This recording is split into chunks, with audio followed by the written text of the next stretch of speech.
balikola bwenvaawo nno ngenda basaba kuba tuli mu bwangu ngenda kusaba osasanya akatambi kano mulowooza nti bayita sharing ona option y'abantu 10 sharing irako mwenda ng'okozesa message bwa whatsapp esigadde ogite ku account yo oba ku page yo olw'ensonga nti tulina emikwano gyanjawulo tulina abantu following abanjawulo ate ng'okimanyi bulungi nnyo nti page zaffe zaalimitingibwa ate era ne ziwawaabirwa dda zonna kati n'omuntu oginoonya okusaface nga kiba kizibu nnyo netulemerako ntuga katukole mpaka kuwulira bubi kale naali eyo nkusaba osharinga video tuleke tugende mu maaso tukwaze ebigambo bwe mala kusaba okusharinga video ya leero ngenda kugamba ekigambo kimu mpitira abantu bano wammanga njagala mpitire Salo nga Mulenge Jawasanya Kaloli yafuto badde Mmengo oyo abeere wano njala mpitire Seriti Bahaburo Tabasiru abeere wano mutabani wa Muhoozi Kanyarugaba njala mpitire ba MP bonna nga saawuddemu wa kitundu ki niyo okusingira ddala MP abava mu mambuka ga Uganda nammwe mbeetagako wano mu ddakiika zijja kuba ntono nnyo bweva kuba MP abo njala mumpitire abantu bano wammanga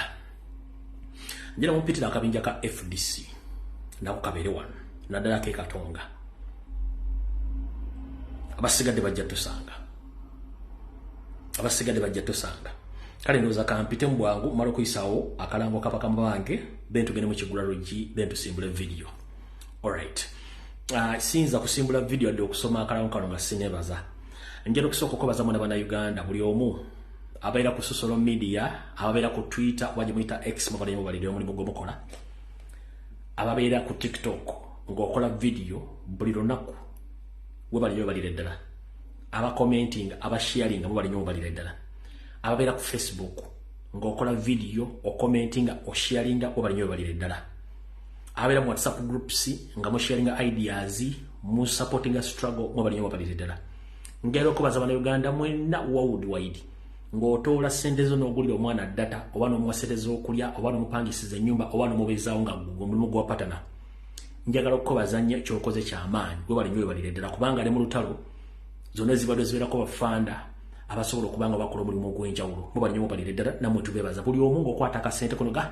gundi sente ezo genda ozigule mu data genda opangisa enju genda ogule emmere genda okole kino bambi mubali nnyo balire ddala olw'omutima ogwo ogutasangikamu bali mukwano ogwo kuba mumutuyimiriza mumuyimiriza abaana abakyali mu struggle kale namwe bali nno bebaza mubali nnyo balire ddala bwenvaawo ndowooza ngenda kuyisaawo akalango kano then tusimbule video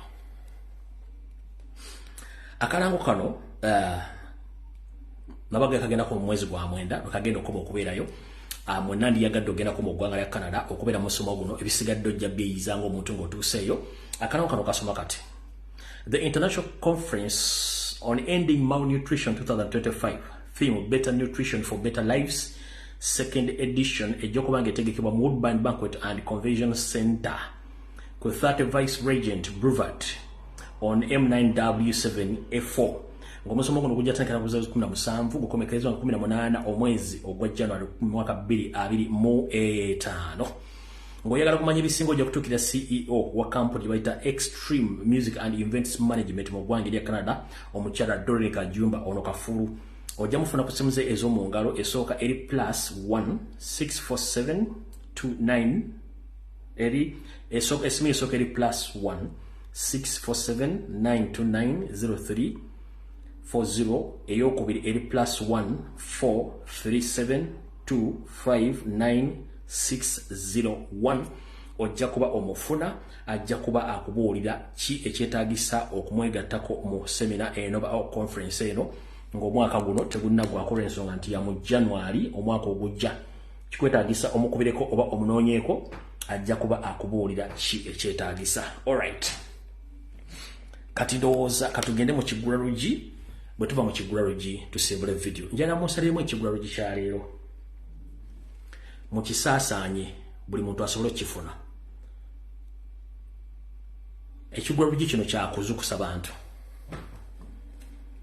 kigenda kuva mu lugero olugamba nti kyosimba onaanya wattu kyotera okulyako ettooke lwaki leero ngambye nti kyosimba onaanya kyotera okulyako ettooke gwe muganda wange yenna ali mu diaspora naawe ali mu Uganda wattu enswaba ekyusa amaaso nga naawe envuba okyusa ekyokuba tuli mu struggle tulwana bukubirira okujjako Museveni tekikugaana kuba nti obaako emirimu gye weekolera mudda erigikuviiramu ekiguli amagala eddiba njagala bajjukiza nti mwenna bye musomye n'abakyasoma musoma kiyita mu lujja kubanga temusoma kukola mirimu bakutandikawo mirimu musoma kunoonya mirimu kyokka nga n'abasuubira okuzaala bagenda kuyita mu nkola y'emu ani agenda obbawa emirimu oba ani agenda obbatonderayo mirimu gw'olina okwetonderayo mirimu kati mu nkola ya Museveni ey'okugyawo bannayuganda ateekewo abantu ababe yeyambisa nnyo ettaka lyaffe ekkalo liri mu byalo nga terina kyakkola kati gwe Muganda nga ali mu diaspora oba oli Uganda ng'olina ettaka liwasikira olina ettaka ly'abajjajjaabo olina ettaka lyo mu kyalo nkuwagaabwa ky'osimba onanya ky'olyako ettooke lwaki nazzi kuno ensi Uganda yalinga ya bulimi era ng'emanyikiddwa mu kulima amatooke mu kulima emmwanyi mu kulima omuwemba mu kulima kasooli mu kulima ppamba nga bibatunda ku katale k'ensi yonna kiki ekyatuukawo waabawo omuggundo ogwajja ne gutujja mu bintu ebyo ne tulowooza nti ffe tugenda kusoma busomi tusobole okufuna emirimu ne weebuuze emirimu ani agikutandikira gw'olina okwetandikirawo omulimu kati mu nkola y'okukuuma ettaka nga liri mu kyalo ngenda kusaba taata wange maama wange kojja wange ng'oli mu diaspora mu Uganda mu kifo ky'okukwata ssente ogula akamotoka kwata ssente ezo ogende oziteeke ku ttaka 1 ogende ettaka eryo okubanga oligobyeko bannakigwanyizi abandi lututulo okuba tekuliko kikolerwako ekyokubiri ettaka eryo ligenda kubanga liriko ekikolebwako teri muntu asobola kujja kusambira ku ttaka nga liriko ebikolebwako byanjawulo osobola oteekako ebintu bingi nnyo ennaku zino eri abaana bangi abatalina mirimu ng'asobola okubeera ku faamu yo gy'owandiise faamu yo ng'osobola omusasula akasente empawe kakasita bange emmere agijja ku faamu buli kimu ng'osobola omuwa sente nolwatuwa emyezi emitwalo 25 ku mitwalo 3 omwezi n'abanga akumanagingira ebintu byo n'abanga amanaginga ettaka lyo for security reasons 1 emmotoka gy'ogenda ogula $2,000,000 osobola ogifulumya bond ne bagikoonera oba mu myaka gumu emmotoka ebeera ozinze value naye bw'okwata ssente zo n'oziteeka ku ttaka lyo 1 ng'olikuuma 2 ng'olikozesa 3 mu bbanga lya myaka 3 oba 4 ssente zo zijja kuba zizze okusinga ne zewandirowoozezza zitya wotwogerera essaawa zino ebintu bingi by'osobola okukolerako ttaka lyo ojja kugula emmotoka bagikoone nengenda kugamba nti bw'obanga olina acres 20 oba acres 10 oba acres 5 n'ozinvestinga $15,000,000 ng'otaddeko emmwanyi n'oteekako olusuku n'oteekako n'ekika ky'emiti ky'oyagala nkulayirira mu myaka 3 oba 4 ofuna ssente ezisukka mu ze wandibadde osooyonoona ng'ogula emmotoka 1 ojja kuba okuumya ettaka lyo ojja kuba ng'ofuna ssente ez'ensibo 3 ojja kuba nga weeteereddewo omulimu ogugwo tewali kintu kibi mu nsi muno nga kubeera idle and disorder njagala tutandika okwenyigira mu mirimu gy'olaba nga tegirina buvunaanyizibwa gye gibeeramu ssente njagala kukubuulira emirimu egisinga okubeeramu ssente gy'emirimu gye tunyooma egya wansi ne bw'ofuna visa n'ogenda mu America era ogenda kukola mulimu gwa wansi ekyenjawulo nti oba okyusiza environment ba obiibo ba ogiibo mikwano gyo abooluganda abakola emikwano tebagenda kukola mulimu gw'okola naye ekyokola mu America ne Uganda osobola okukikola naye ekyenjawulo ekiriyo nti gwolowooza nti bw'obeera e Bulaaya tosobola kuba nti osobola okukola ebintu ebirala e Uganda ngenda kusaba muganda ati otunuulira nnyo white collar jobs dirty collar jobs ezirimu ssente value y'ettaka mu myaka 3 ng'otaddeko emmwanyi oba otaddeko emiti oba otaddeko olusuku within the period of 3 years eri more profitable than gwe b'onookwata $2,000,000 n'ogula emmotoka in the period of 2 years 3 years emmotoka gye wagula $2,000,000 bagenda kukuwa $8,000,000 ani abeera omusiru oba okuumya ettaka lyo oba weetereddewo omulimu oba ogabye omulimu ate ogenda kufuna ssente nga zikusanze kakeeka tofaayo nti ettaka liri wala teri wala nga wawo nga siwa nga wawo nkiddamu teri wala nga wawo ngenda kusaba nga tonnayiika windows simanyi ngenze mu arcade kutunda buleega mpale z'abakazi jiini z'abavubuka simanyi kukola makeup simanyi teekako simanyi bulimbulingi nkusaba osooka otwate omutwe gwe oguzzeeko livansi ettaka kya bugagga kubanga ye kapita asookerwako nkutegeeza muganda wange nga tonneesula mu jjulume kutandika dduuka simanyi kutandika busuubuzi simanyi kutandika ki teri kya bugagga kisinga ttaka buli muntu kwe bazaala alina okulya emmere gyali agijjawa mu nsi z'abazungu abasajja basinga okubeera bagagga be balimi balima ku maazi ku Jupiter wa ku Earth balima ku Earth balima ku kikuttaka ate n'ettaka erisinga obungi bapangisa na pangise you are lucky enough olina ettaka liri mu kyalo oli mu kibuga otudde osuubula bakubba omusolo naye nga after 3 years ogenda kubeera fucking rich ng'oinvestinze miliyoni 23 period teri akusaba musolo teri akola ki between you and God enkuba ng'etonye tulina season 2 pa ya osobola okweterawo season yo eyokusatu osobola okusima amazzi ne gasobola okuyamba ng'ofukirira ebirime byo bw'ova kubona obubaka bw'ekigula lugi kya leero genda kuwangatto tofaayo ku obbiwo tofaayo ku oggiwo akusanze ofaanana otya as long as togenze mu banka kusaba looni togenze wakyaliwo okumusaba ssente atandika okukulangira obuwombeefu bw'okozesa nga weewola ssente bw'oba okozesa weekuba mutima odde mu kyalo oteekeyo bizinesi kye tuyita foundation okusinziira ku mbeera egenda mu maaso mu nsi yonna emirimu gikendedde ebitundu 6 ku buli 100 emyaka okukolebwa gikendedde ebitundu 2 ku buli 100 ate bwegutuuka mu bazungu gujja bagira ku myaka 65 ku 7 baba kuleyinze ofu kikyozaako so nga ate mu Uganda ku myaka 7 banga atandika obutandisi kale bw'ofa ku message ya leero ojja genda kuwangatto ekigula bwe kiwedde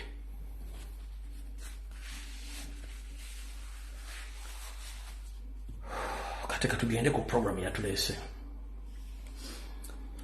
okusookera ddala njala tutwala omukisa guno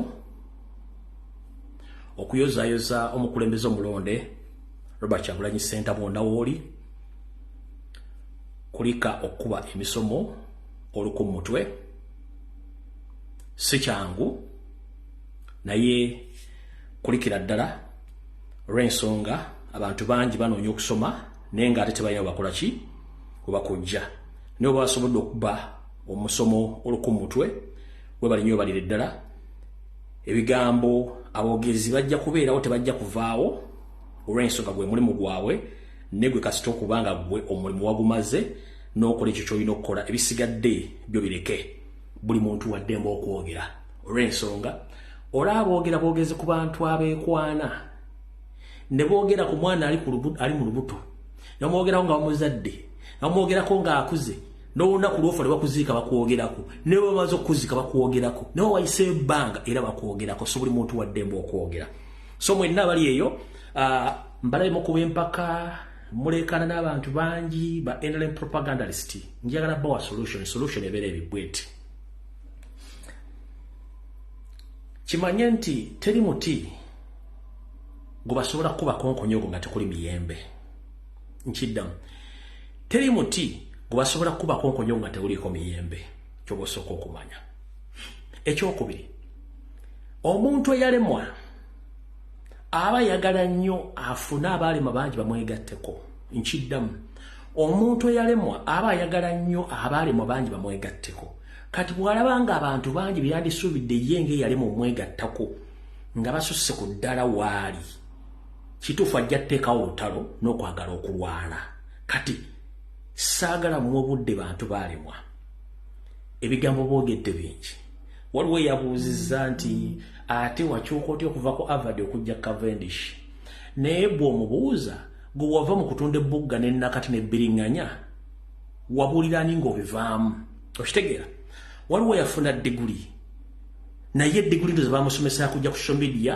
kunama kwasama na kuyiika malusu okitegeera so such people tembowabudde nze kyenjala obbanga bakiri bwe kiti tuyina Minister of Higher Education weeri tuyina UNEB weeri University weeri Chancellor wa University weeri abaddewo babadde ba witness we bali omuntu bamusomye nti y'omu ku baayise abaateekeddwa we bali lwaki mulwana n'abantu abantu mubaleke kino kyokka yes kino kyokka kye kiraga nti omuntu yasoma era university mmanyi kino kyokka ekira bisigadde byonna mbere temulwana kino kyokka. The following students who have satisfied the requirement for the conferment of the degree of Bachelor of Laws of Cavendish University, Uganda. Ssentamu Kyagulanyi Robert.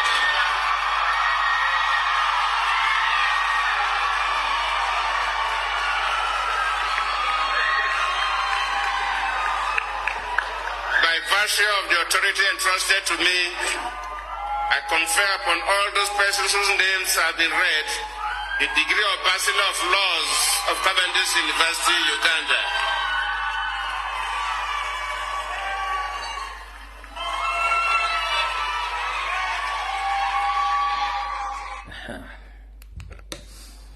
Kati bw'osanga omuntu nga ali ku social media tembwabudde bagende ku Minister of Education, bagende ku UNEB, bagende ku university bafune ebiddibwamu, so si bibuuza muyizi. Omuyizi yasoma n'ayita ne bagase bwe wayise era tokulangirira, simple as that. Kubanga mbagambye nti abaalimwa baagala nnyo okuweza ennamba y'abaalimwa abangi. Kati bwe muvaamu abantu ne bagenda basummuuka bateekawo olutalo, so tembwabudde tovudde obulungi nnyo, kitegedde bulungi nnyo. So congratulations Mr. President upon that achievement. Mukama konkomere ate njagala osomere ebirala baluma. In fact nze nandisabye togenda nawali ku Cross Center, genda osome masters ofuke consultant.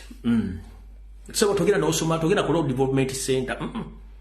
Genda otwongerereko masters ofuke consultant. Mwayi wano bannayuganda banagenza okulaba analyst kati okumukakasa nti yasoma mateeka agende ku Road Development Center mukulu eriyo ba doctor mu mateeka nga tagenda ku Road Development Center, nga tagenda ngako mu court bwagenze kuzifa ku zido. They are just consultants in mateeka.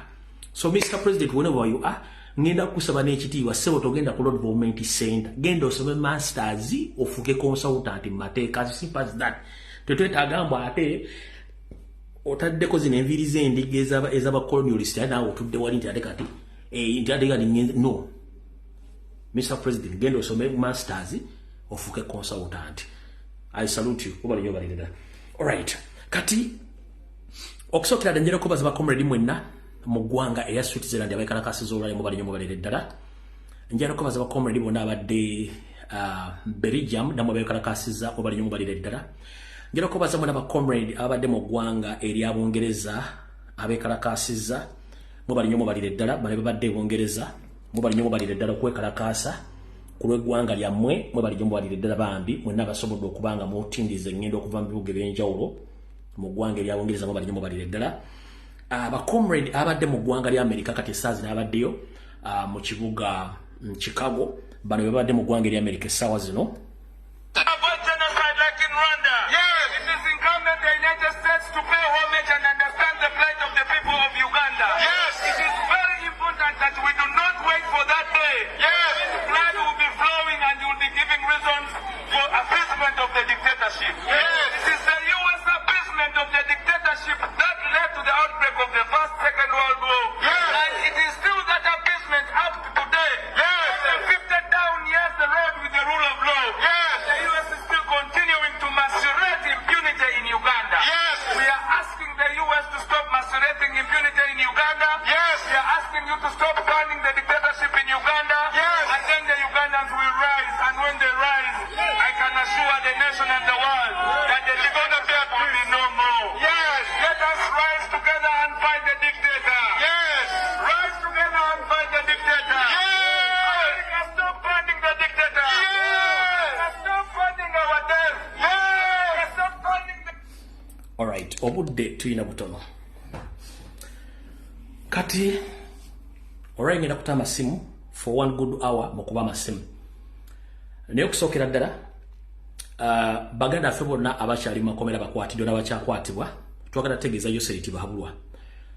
Bw'onyigiriza ennyo ebiseera ebisinga ogireeta omusaayi. Tubadde nnyo bantu ba mirembe nga tukozesa the peaceful means eziri mu constitution. Ne waliwo option esembayo naawe kennyini gye wakwata ng'ate akalulu tebabbakako. Ngenda kutegeeza nti tolina monopole. Tolina monopole. Tolina monopole ku bannayuganda. Kubanga you were not a citizen of Uganda. You came as a refugee at the teenager age. So, right now, you're holding guns in your hands. You have all the audacities and authority to kidnap and kill the innocent Ugandans. But time will tell very soon. Ngenda baza nyina akatambi kano mutegera amaanyi ge mulina. nti bano ekiba tufutubazzaako kubanga balina emmundu naye emmundu bava mu ngalo baba tebalina kye basobola tugamba kagatambika ka video kano mwakalabako mu nsi yonna njala kabaddiramu olwaleero mukalabe mugenda kukakasa nti bano abasajja baba n'emmundu babeera balina amaanyi baba tabalina mmundu kitegeeza baba nothing kano mukalaba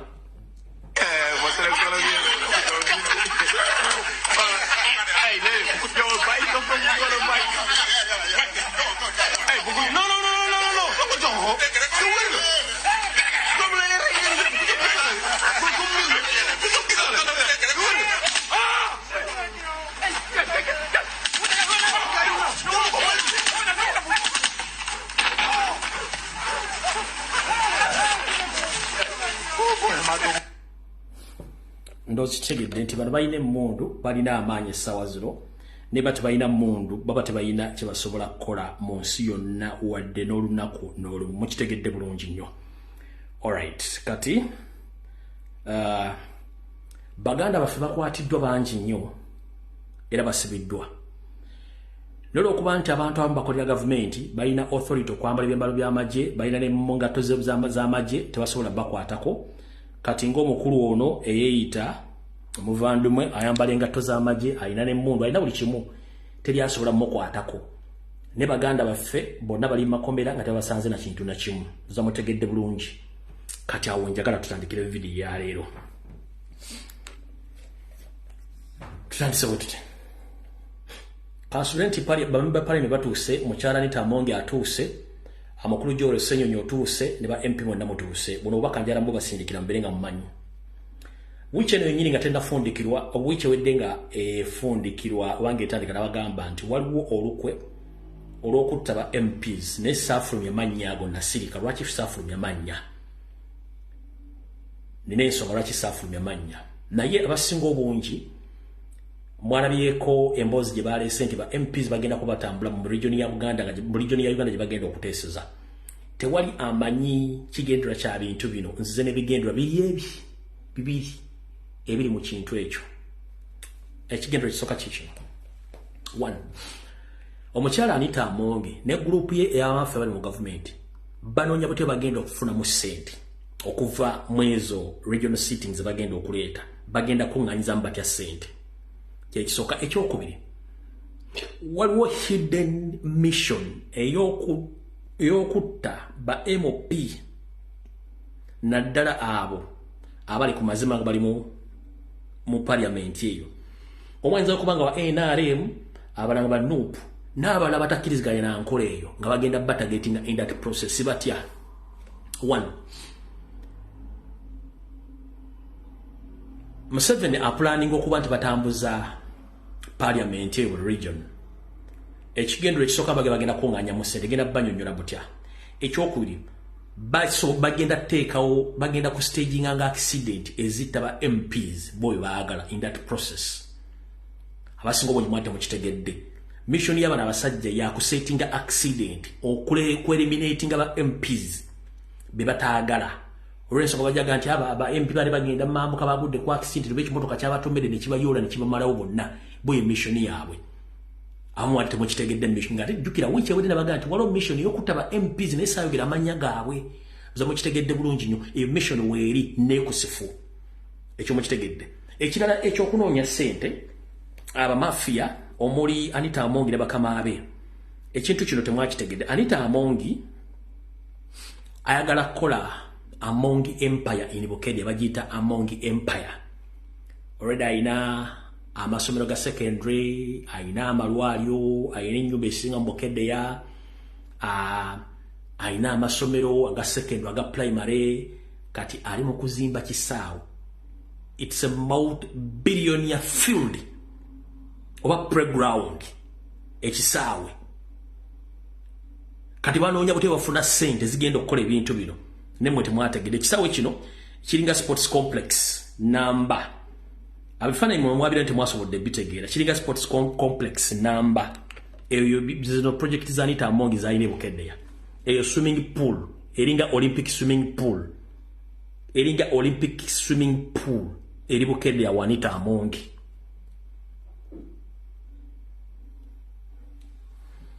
oyo Anita Amongi azimba kisaawe, ono yabbanda we ya ofuna opondo omanyi muluwawo kukiriza ebintu bino. Ekyo kisaawe kya Anita Amongi yakizimba ng'omuntu, ekyo kisaawe yakizimba ng'omuntu, okira bulungi nnyo. Azimba sports complex, okire bulungi nnyo. Kankuwe footage. Kati ezo sente zibali mu kutetenkanya butye bagendo zifuna. Azimba sports complex Ebukeddeya, azimba Anita Empire.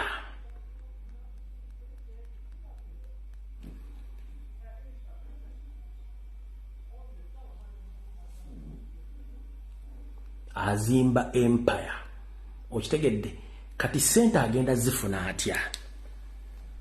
Sente agenda zifuna bwati. Mu mateeka amawandike mu constitution ya Uganda. Kasokente kwali mateka njagala ombulire yensi mu nsi yonna kebere Rwanda. Nga yali esitudde parliament ya Uganda neteeseza mu bitundu byonna ebya Rwanda tekibeerayo. Kebere Bungereza, kebere America, kebere nino. Parliament eri situated mu kifo kimu. Ngera ba MP bonna okuva mu region zonna oba mu constituency zonna kwetole gwanga bajja ne batuula mu parliament ne bateesa bibateeseza nga biteeseza abantu baabwe. Kati mu constitution mukawayiro ke kamba kugamba nti buli MP bamu providinga sente ezimusobozesa okubanga ava mu constituency najja mu parliament n'ateesa ati naddayo. Ne bamuwa ne sente ez'okugenda okonsultinga mu constituency nga abuulira abantu be. Okitegeera? Kati nsonga yasooka kubuuza. Omusajja okugamba nti buli lunaku tugenda ku spendinga billion 5 just for a single seat mu region. Kikyaba ategeeza. Mu Uganda kebere 5-star hotel ngeri mu Northern Uganda wa mu Eastern wa mu siroza nti waliwo hotel esukka emitwala 10 okuba kama bwe baso omuntu omu. Kati nsooka njala babuuza.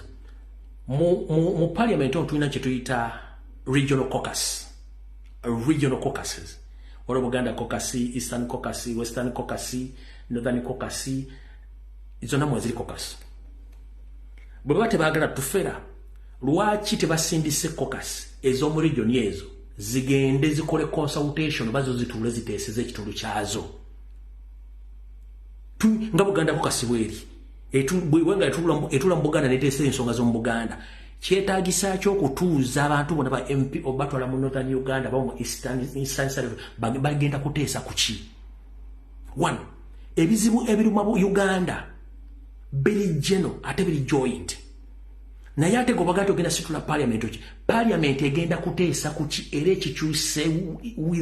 ekikyuse ddi kye bagenda okuteesa akaawo. Uganda eraba RDC. Erina ba diso, erina ba kaawo, erina buli muntu yenna amontalinga business ya government. Okuva ku Minister of Education, Minister of Agriculture, buli kimu kyonna tekyetaagisa muntu genda simi parliament etule kuba tebalina kye bagenda kuteesa kigenda kukyusa kitundu ekyo with immediate effect ndokubanga byonna babyogeddeko. Bw'otunda bano ba MP abalumbye Honorable Joel Ssenyonyi nga bakimanyi bulungi nnyo nti mu Northern Uganda Salimu Sale yagitwala bagoba abantu ku mataka tebavaayo byogerako abantu bali mu kuttibwa bali mu kuwamba ba Northerners tebasobola kyogerako. Abantu bano bonna bantu ba NRM lwakuba tebasobola bagamba nti bakolera NRM banoonya ssente. Eyo si cause entuufu eri luddawa eri wano. Joel Ssenyonyi bwe yavuddeyo n'akola submission yabagamba nti ebintu byemukola tebiri mu mateeka ate si bituufu.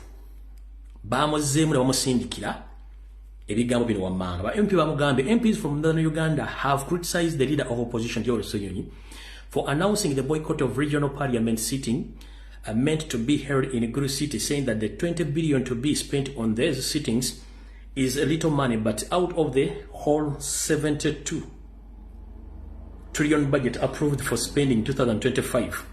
The Anglo makers expressed their grievance during the press briefing at the parliament, where they accused Joel Ssenyonyi of lacking common sense, saying he is fond of opposing each and everything, wondering why he would be bothered by the wasteful expenditure. Yet the money is going to be spent in the coming from the pocket, but rather it's part of the money allocated for the committees to carry out cutting.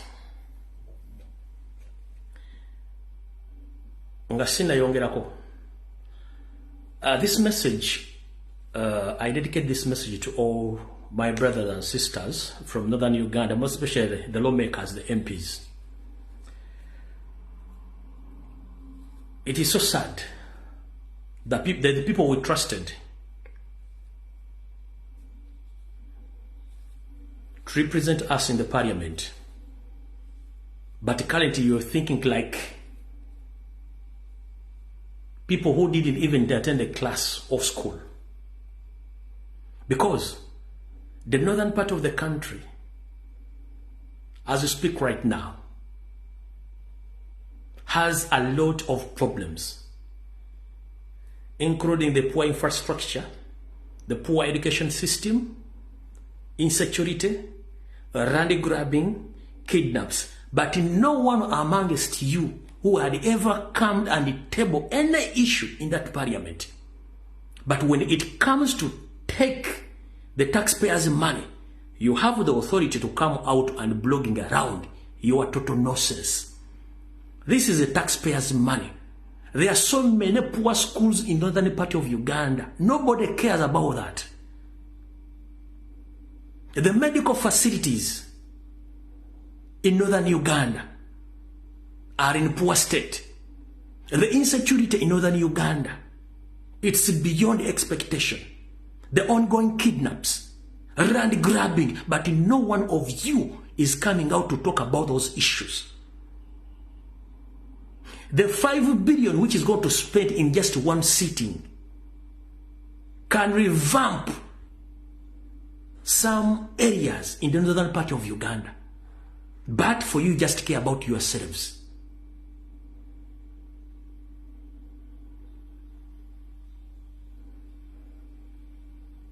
Stop this nonsense.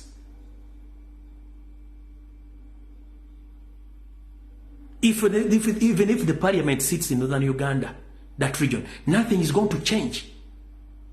For you just care about your stomachs and your family. You don't care about the situation which is taking place in northern Uganda. Right now,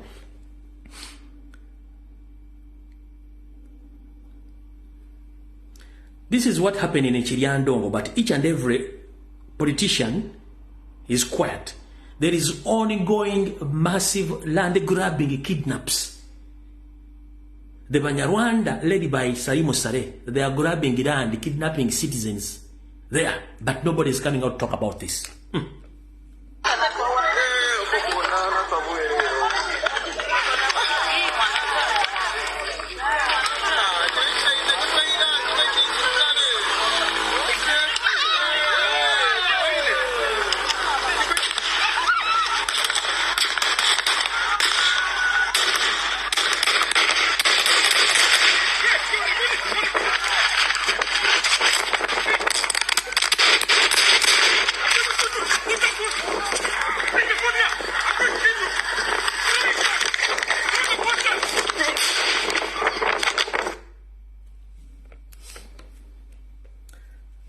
So, ladies and gentlemen, our brothers and sisters, the MPs from the northern Uganda, there are so many problems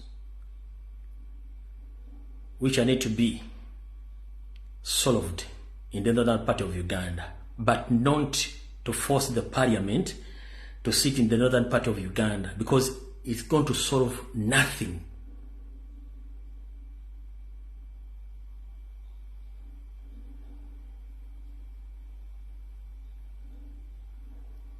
You came out, you abused, you accused, saying, but you have no difference between you MPs and this younger comic boy who was replying his fellow younger man in a comic way. But they know how this boy was replying. It's the how you think. You MPs from northern Uganda. Oxygen occupied 0.21%. Carbon dioxide, let me tell you. Carbon dioxide is... What is the use of carbon dioxide? Carbon dioxide. That's what you can try for this. We can use carbon dioxide when you have oxygen. Oxygen is coming when he is here, and carbon dioxide did not enter.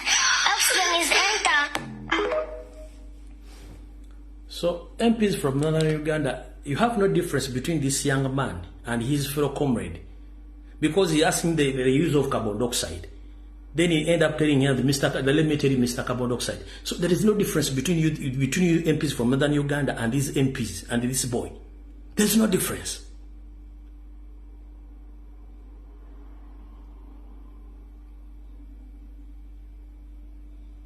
You are lucky enough you are driving V8. You have medical insurance. You are sleeping well. But there are some innocent taxpayers' money who are suffering in northern Uganda. But for you are bragging around because you need money.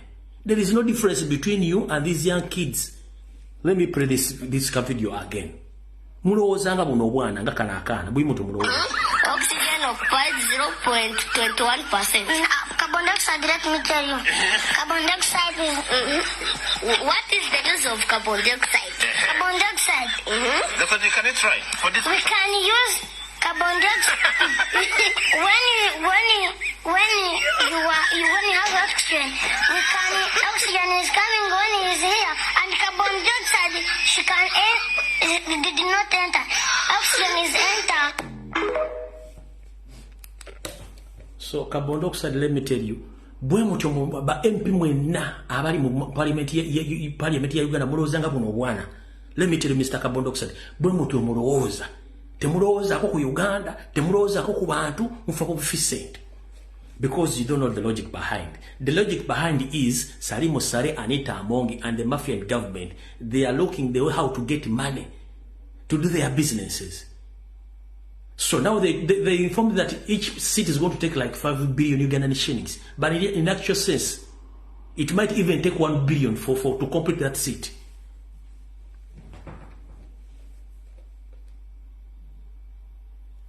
So the mafia will remain with the 4 billion. Time was the 4. How much money will they get?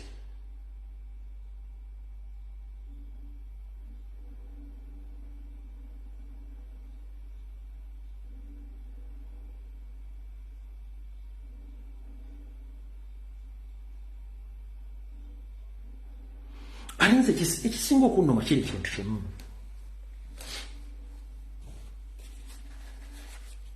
Kiri ekintu kimu. Anti Museveni abadde akola ebintu bino all along. Nga taliyo bantu bamukyalenyiga ku bintu bino. Nga parliament yagifuula y'abantu abali abatategeererako ddala. One, bwebanga parliament yafuuka kifo ky'ababbi nabali banguzi. Nga Amini yakugamba buli ali enguzi bamuteeka ku firing squad. Nga n'okuli enguzi mu Uganda teeka bbi. Otyo omuntu bondi afulume nga yakututesereza mu obusolo.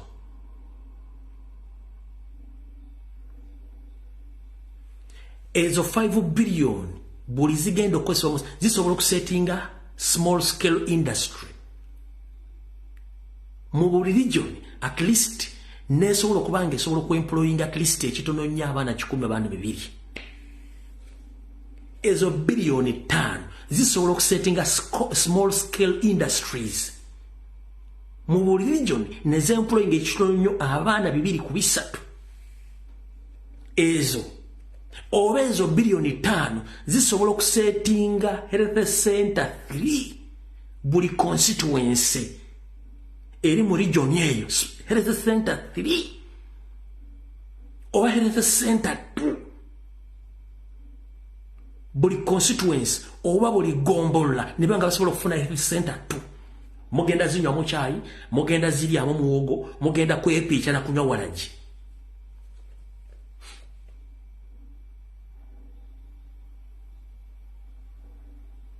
the end of the day abana bavudde masomero ba P7 dropouts bana kibagenda kola senior 4 dropouts tebana kibagenda kola senior 6 dropout tebana kibagenda kola even university dropouts. Let me tell you this, bobo ina degree mu Uganda nga you can't employ yourself, you will drop out kubanga tokozeseza skills zo wasoma kino nkiddamu.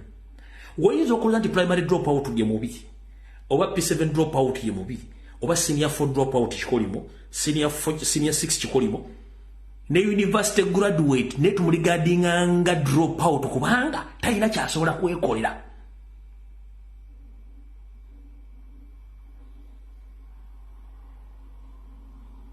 And we don't trust ourselves. One, if you fall sick today, you MP, why are you referred to Nairobi or to Turkey, to India, to America? Why?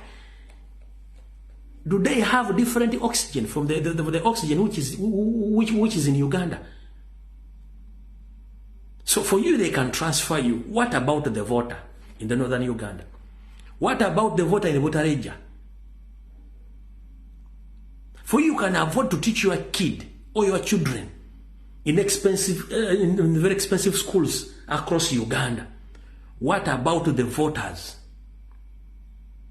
Can they manage to teach their kids?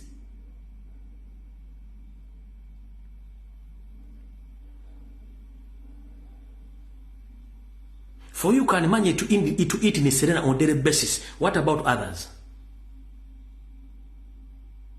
You can afford to board a plane a day on a monthly basis. What about others?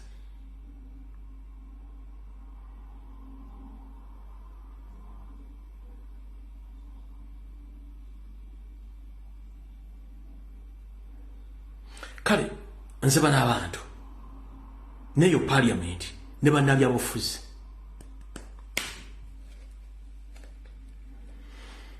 awutuvuddewo kubana bagambye njagala bawa sigenda na kuzanya video yaabwe kubanga bayogedde bya kisiru nnyo.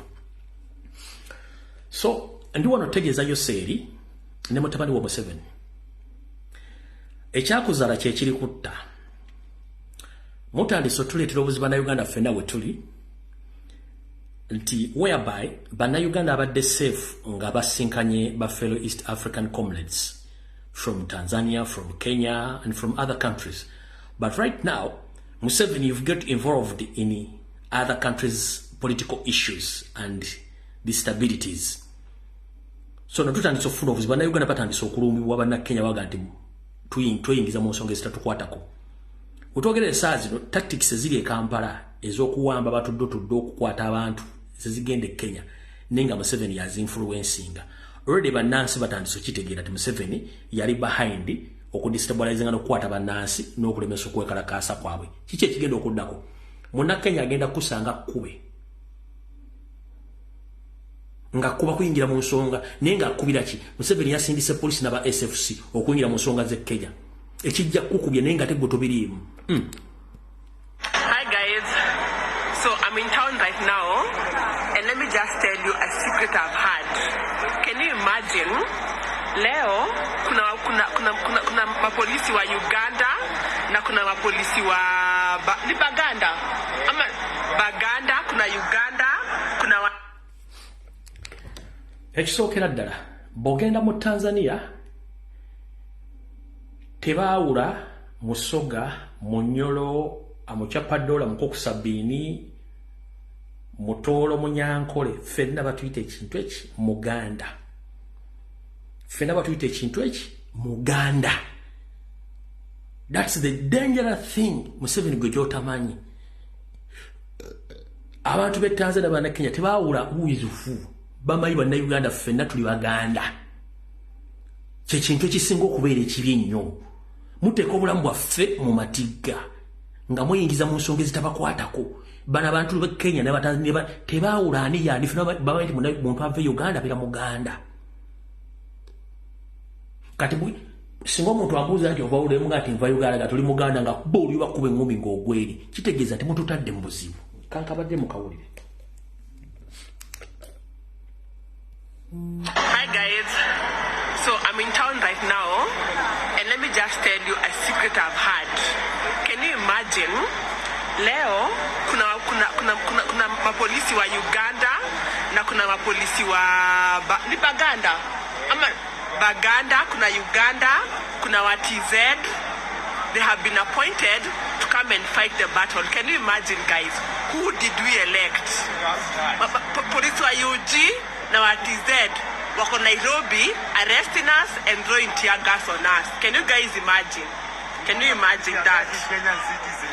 Why are Uganda police coming to attack Kenyan citizens? Why are policemen from Tanzania coming to attack us? Can you guys imagine? Ekyakuzaala kye kirikotta naye ensi bw'ekyukanga mujja kitegeera lwaki abantu abamu tebagenda kusonyiyibwa mu nsi muno. Naye omukyala akugambye nti Baganda kuba bali tebaawula ono kenyini najja n'akugamba funda Baganda we shall crush those enemies as we have done in the past. You preach your nonsense, we shall answer you by what?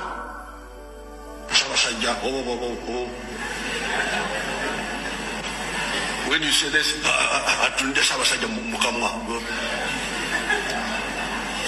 but politics is about to Mukamwa. Now if you say, we shall crush. All right. Bajja bakrashinga tewali buzibu. Bajja bakola ki? Bajja bakrashinga.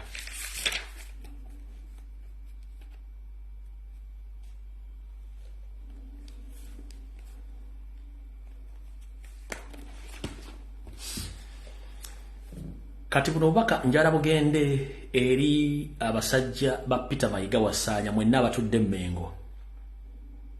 Naddala basindika mu kuziika ku nyimbe mu mizikiti mu masomero ne ku mikolo okutandika okugenda nga musaabe ettoomi n'okulwanyisa Robert Kyagulanyi Ssentamu. Ekintu ekyo kigenda baleetera akabasa olw'ensonga ffe twajjawo ekikwa era tukyajjawo kikwa. Ekikwa kye kiriwa nabagamba njagala olwaliro tunuulira okuva jjo ku misitimbagano egy'enjawulo nga Robert Kyagulanyi Ssentamu amaze okugraduatinga. Njagala oleetera vidiyo emu omunorthana oba mu easterna oba mu westerna ng'akutte essimu ajolonga Kyagulanyi Ssentamu. Nti njagala oleetera vidiyo emu omu easterna omunorthana n'omuntu ava mu south oba mu west ng'akutte essimu avuma Kyagulanyi era ng'amubuuza questions. Njagala oleetera vidiyo eki teriyo baani abakikola mu system eri gye nabagamba mu 7 Obote gye baateekawo nti Abaganda they are going to fight themselves. Naye remember, si buli alina erinnya Egganda nti Muganda, si buli ayogera Oluganda nti Muganda. 1 tunuulira buli avuma Kyagulanyi ombuuzo wa etambula ng'Omuganda tagenda kubuulira jjajjawe waali naye erinnya alina Gganda. Lwaki alina Gganda? Zeze enkwe ezenge ezikugambisa nti Omuganda oyina enkwe n'omubuuza singa twalina enkwe Buganda yandibadde waawo, singa twalina enkwe twandikumye Museveni. Olaba ffe twalema kuyamba Muganda munnaffe ngera enkwe ze zikola ekintu ekyo Muzungu yakikoze. Kati lwaki abantu abalala batuuka okwebuuza lwaki mulwanyisa bantu bano? Kubanga ye system gye nabaga gye baateekawo. Kati kansooke babuulire nga tesinagenda wala. Ndoza kansooke kino ddooke ensembyeyo kiri. Baminisita b'Emmengo abakozesebwa Mayiga akaseera mulina katono nnyo ne Mayiga alina akaseera katono nnyo okuva awaale. Ne bw'onoogenda mu Central African Republic, ne bw'onoogenda mu Nigeria n'ogenda e Ghana kati gy'oli mu kutambulatambula ng'ogenda onoonya buli musawo okunzika mu Uganda tojja kusobola kunzika Baganda omala biseera. Kye mmanyiko kiri kimu, eddogo liriko expiry date. Eddogo liriko expiry date. Ate likomekkereza liridde ggwe alikoze. Kati Mayiga weegendereze nnyo. President wa Robert Kyagulanyi Ssentamu yabadde mwerufu nnyo bwe yayogedde ensonga zino bakulu video mwagala jijjayo eddogo mwagala kujja video ate nga mutidde nnyo katugende mu maaso okujjako ng'omuntu baakuyuwa Windows oba olina obumoli ku mutwe ng'otudde Mengo ng'otegera lunaku lwakubiri mu mwezi ne mu wiiki obubaka bwa Robert Kyagulanyi Ssentamu eri abo mwenna bamulwanyisa video bagikwatamu yesi bagala jijjayo network bagala jijjayo bwabadde loud and clear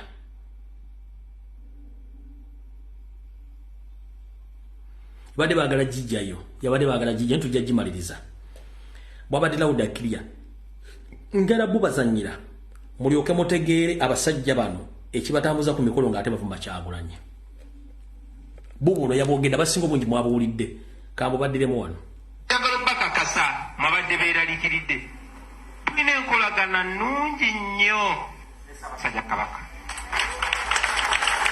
tulina enkolagana nnungi nnyo n'Obwakabaka bwaffe tulina enkolagana nnungi nnyo ne bakadde baffe abakulu b'ebika of course temubulamu abo ababeera baagala okukozesa Obwakabaka bwaffe oku alienatinga abalala ekyomukisa omulungi nti yakwewandiisa bwewandiisa twazaalibwa bwe tutyo era tujja kusigala bwe tutyo abo bonna naddala bannabyabufuzi abafubye okutulwanyisa mu ngeri ez'enjawulo ne kibalema abo abakozi b'ebikolobero abaagala okwekweka mu bantu abakola ebikyamu n'adduka neyekweka mu ekereziya nga gyayagala okweka ebikyamu oba neyekweka mu Bwakabaka bagezaako okomyawo obubadi obwa 1962 bagezaako tukola bye baakola omugenzi Ben Kiwanuka ekyomukisa omulungi tetuli mu 62 tuli mu 224 they are 62 years too late. This is not 1962 abantu bategeera so tembakiriza babuzaabuza buli woolaba omuntu agezaako okwawulayawula abantu omanya that is Museveni at work bwe batwe baadde nga bakola ekyebunyisa nti bwe babeereweru wa Buganda mubajjukira mu 2021 babeereweru wa Buganda bagamba oyo Kyagulanyi ne banne mubalaba abo ba Buganda abo ababaagala Buganda yekka era bwe munamulonda mujja kuba mulonzi beene kyokka ate bwe tujja mu Buganda ate nga bagamba kati abo balwanyisa Obwakabaka tebaagala Bwakabaka mubagambe balondewo ekirimbo kimu ebirimbo ebibiri bikontana balondewo kye balimba kimu abantu babategerera era bagezaako tupaintinga nti ffe balabe ba Buganda naye bwemuuze ssebo nnyabo bwali eyo nawali wano omulabe wa Buganda yaani omutuufu kambajjukizeeko bino ebintu wammanga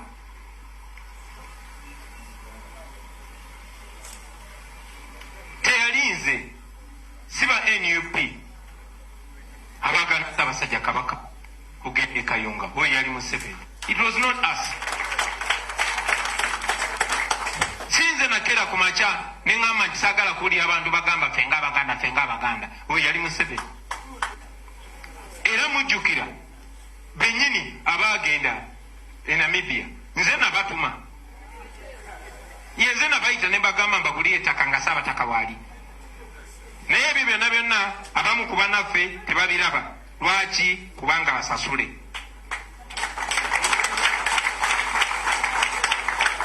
munajjukira nti Museveni appointinga minisita gwe bayita Sam Mayanja minisita w'ettaka ababadde bamuwuliriza nga Vola Beene n'Obwakabaka n'egye buvuddeko recently agamba nti muli bamukisa nnyo okulaba nti baboogerako eyamuyita eyamuwa omulimu okukola ebyo sinze yali Museveni.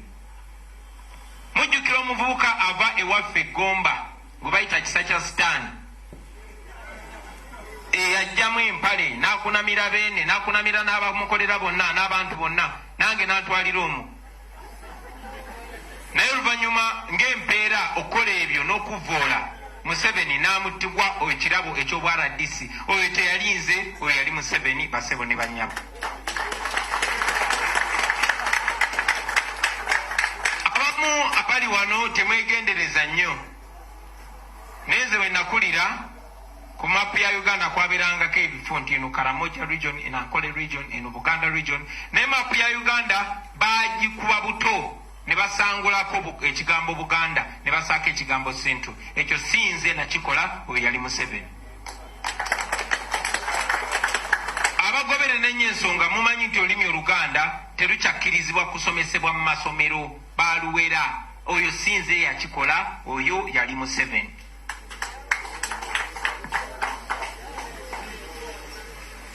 Nayogedde ku nsonga y'e Kayunga bwe bagana Katikkiro gendayo ne Beene bamulemesa ogendayo ne batana abaana ba Buganda basukka mu 2 sinze na commandinga etemu eryo yali Museveni.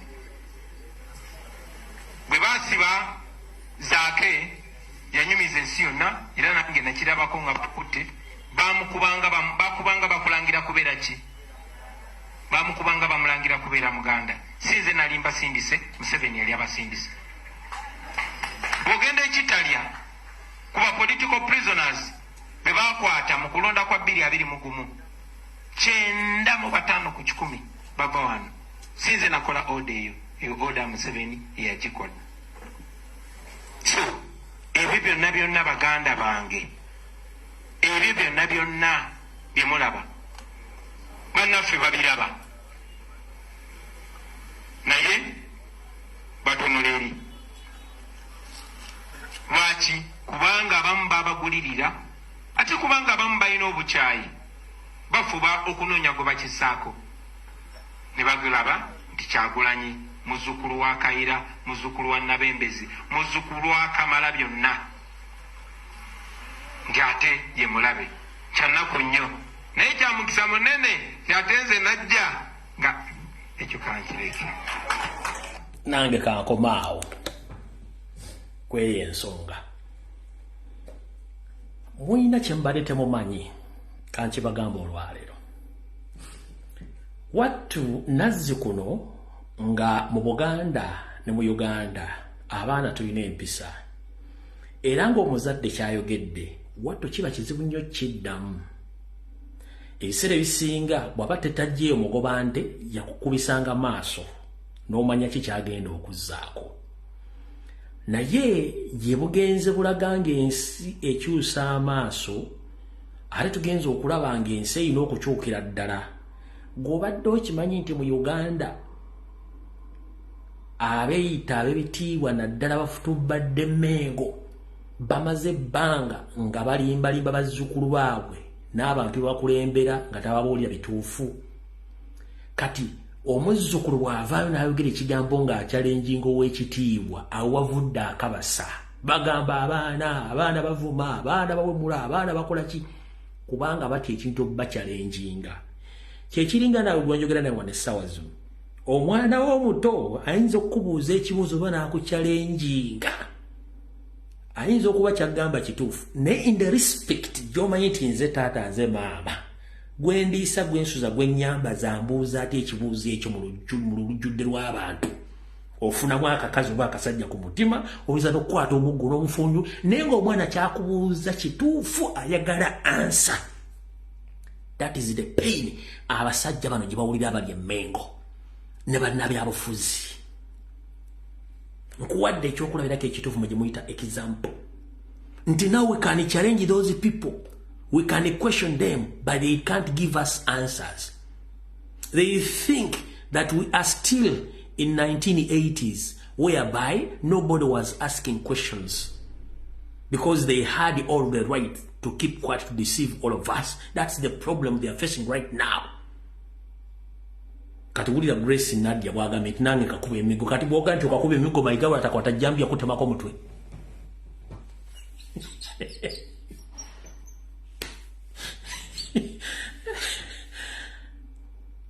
Golowooza n'atakwata jambi yamutemako omutwe ng'abantu bamukyalenjinga.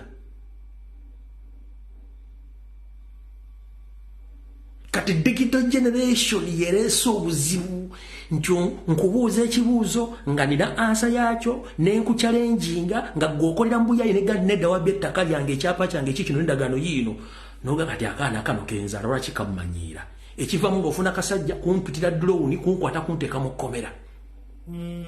Okitegeera kati eriyo n'abantu nga yamanyi nti nze mbadde MP forever bwawulira akavuga nti kavudde makiro bakasinya 6 kazze mwesimbako maama agamba kati ekyokulabirako nta amasimu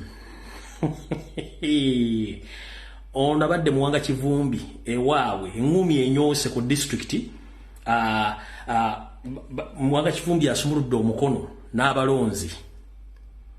n'abalonzi be ebugoye Butambula district asumuludde omukono nga bamubuuza ebibuuzo kati bibino Muwanga wale waffe gwasizo leeta mutawaana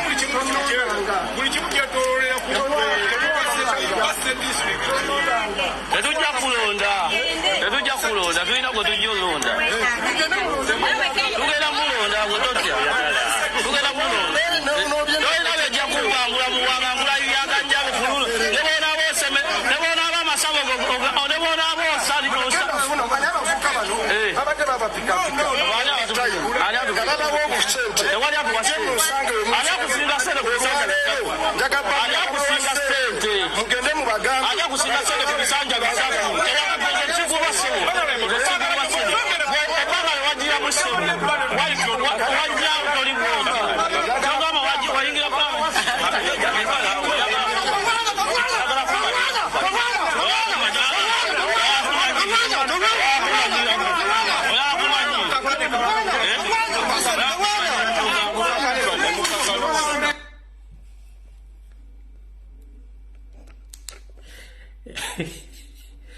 engumi tebagala bachalenjinga engumi enyoose gye bukomedde obukongovule bunoonya amaviivi engumi enyoose bugoye ku kitebe gye bukomekkereze uno MP wa Butambala uno akuba baana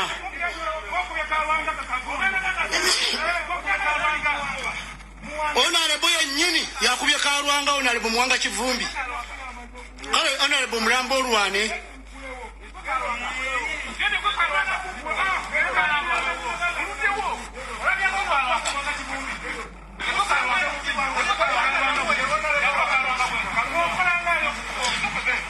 Wakakomokolangani Honorable Wuna Alwana Bulwanyi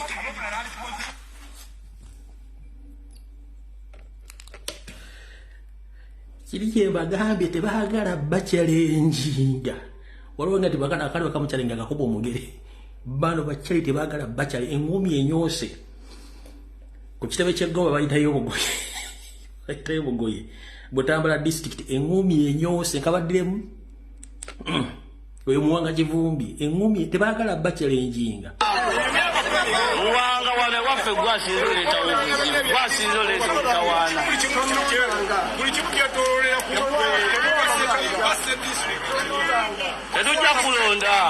tetujja kulonda tulina gwe tujja olonda tugenda mulonda gwe totya tugenda mulonda tolina bejja kubangula Muwanga ngulayibyagajja bufululu nebona booseme nebona abamasabo nebona boosali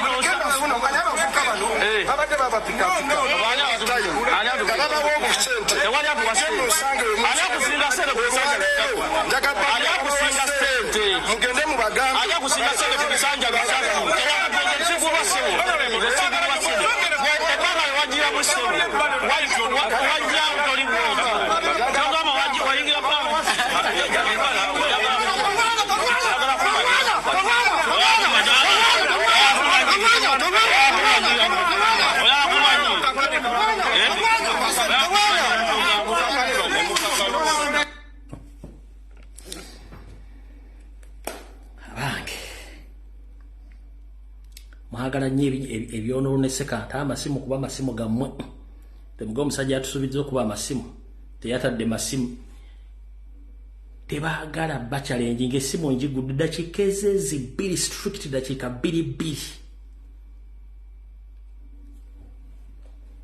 eddakiika 2 essimu ngitadde osooka eddakiika 2 ngenda kujjako wa kitiibwa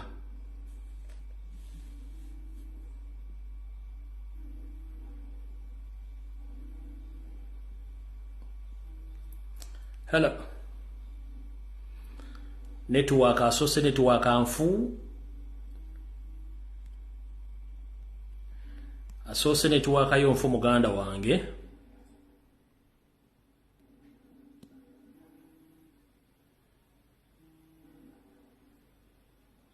Hello. Hello. Nkale nyabona wejeba lekesimu dakika 2. Yes, bulamusizaako nnyo weekale tuweereza. Kale yongeza ku ddoboozi. Mpozi kana atende kagenda eri babaka ba parliament. Ababaka ba parliament ekintu kye bategeeza nti twagala kutuusa buweereza eri abantu tekitegeeza kusitula parliament gitwala mu byalo. Kubanga bw'osangayo omuntu nga mulwadde olw'okubanga otutte parliament mu kyalo tekitegeeza nti afunye obujjanjabi. Era okuba nti teri ddwaliro tekitegeeza nti olw'okuba otutteyo parliament nti bafunye eddwaliro. Ate ekirala ssente ze bagenda okuzunganira muzaffe, ezo ssente ze bagenda okuzunganya buli lutuula lubatuula bazikwate bateeke eddagala mu ddwaliro, balime enguudo, bayambe abantu Museveni be yasendera amayumba gaabwe bazzeewo ennyumba zaabwe. Mu kifo ky'okuzunganya mbu badde no badde eri bave mu kutubuzaabuza tekutegeera tebalina kye bagenda tukolera. Era onalebo gundi Joel okwebaza loopu waffe nti weebale nnyo weebalire ddala ekintu ky'okoze ky'amaanyi yongera okusimba ekkuuli wano we tugenda okumanyira baani abali ku lw'abantu baani abali ku lwa Museveni okukkusa ensawo zaabwe. Era neebaza n'abantu ab'ebugoye mmanyiiyo nti mwebale Kivumbi oyo mwali mugjeemu n'amaaso kuba be bantu be bamu abaagaana n'okusaako emikono nga bakukusa enguzi. Webale tikyo tuweereza. Kale nyaba. Hello. Bande making sure nti olina network kuba tolina network oba ogenda kudireyingisa n'abantu abalala kuba masimu. Making sure nti olina network.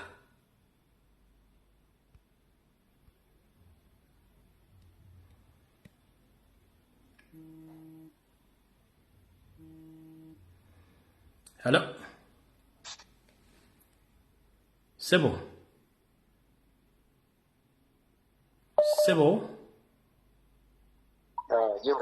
Nkale Sebo nawe jebale kwa Sebo. Sebo li live.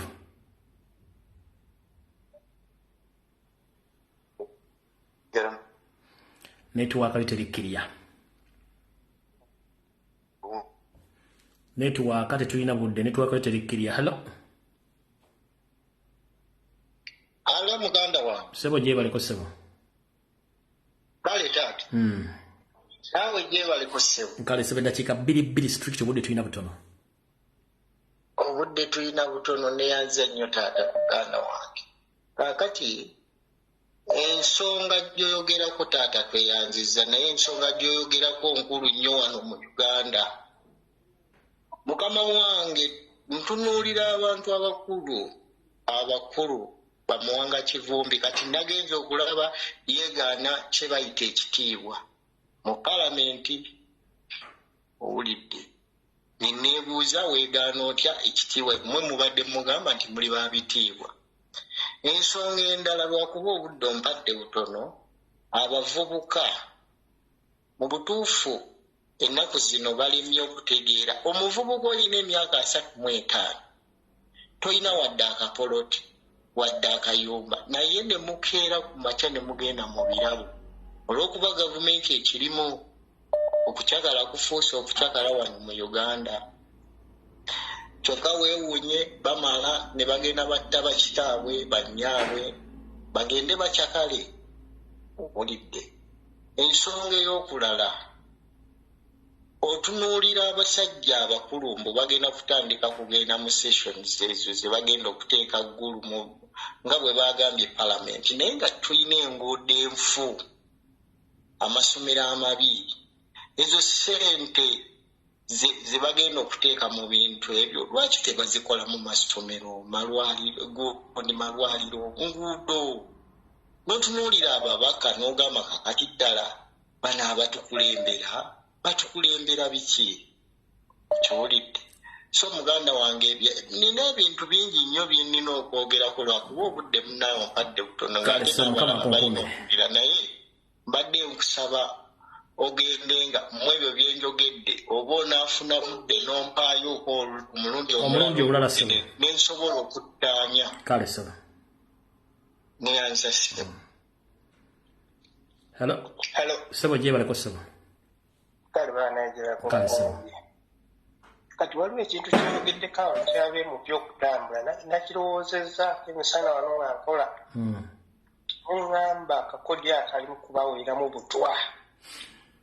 Yeah, of course. If target yabwe yakuba butwa mu hotel gye basuze n'abala basetting accident. Kati omugezi yenna namanyi alikwala alitalinnyayo kweko kuba dokitesa kwange siro kale saba. Hello. So we wale kuweereza kale saba nawe gye baddakiika 2 strictly bw'ozisula kusamba kuulako bukozi. Nzawanga yano nchimu musaza lya kabaka eryekkonya kakati osoka bangogera kubeera bumpi kusinzira ku ddakiika ekisooka bebabaga ba palamenti abagamba nti egundi zirina okutambula mu bitundu ebyenjawulo njagala yenna akiwagira amenyeyo ebintu 5 bannansi bayinza okufuna mu palamenti ng'etambula mu bitundu n'ekirala ekintu kyenjagala mbulamu bwange okusooka okujjawo nga tetunajjako na Museveni ye palamenti ya Uganda singa kisoboka mukulu mbintu tujjawo palamenti ya Uganda bannayuganda ffe nga ffe we tunajjawo palamenti ebisigadde bijja kwekola byokka kuba ekyasinza oleeta obuzibu yeremezaako Museveni yekola buli kimu ababaka banupu abeebuzaabuza kuno twagala okubalaba nga mugenda mwetaba musimanya mu meeting ezitalina makulu nga muwona ssente z'omusolo byebyo byange mukulu lombuyi wera kubeera mbufunze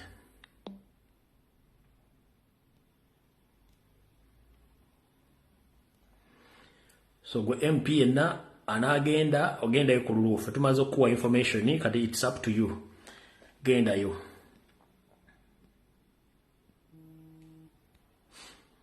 Hello. Hello teacher. Sebo je baliko sebo. Sebo. Munaye nze natulawo n'endowooza ebintu nga ebitambula naddala mu Buganda bwe mbalabalamu ndabira ddala nga ekibinja kyonna ekiri mu administrative ya Buganda Mengaawo kyonna bakikwata ne bakituuza wali eri ba Museveni ng'abantu abo bonna beemanyi bali mu famire nga y'emu ennyiriri zaabwe zezimu ne beewandika n'ebitabo ne agenda zaabwe naye nga tebalina kasaayi konna ku Muganda. Yensonga lwaki olaba ne bwe batutemula ne bwe batusiba ne bwe batuggyako amataka gaffe ne bwe batujja mu bizinensi ne bwe batuwaŋŋangusa bagaayi tekibalumako wadde n'okinyumyako wadde n'okiwuliza nako bali ku byabwe.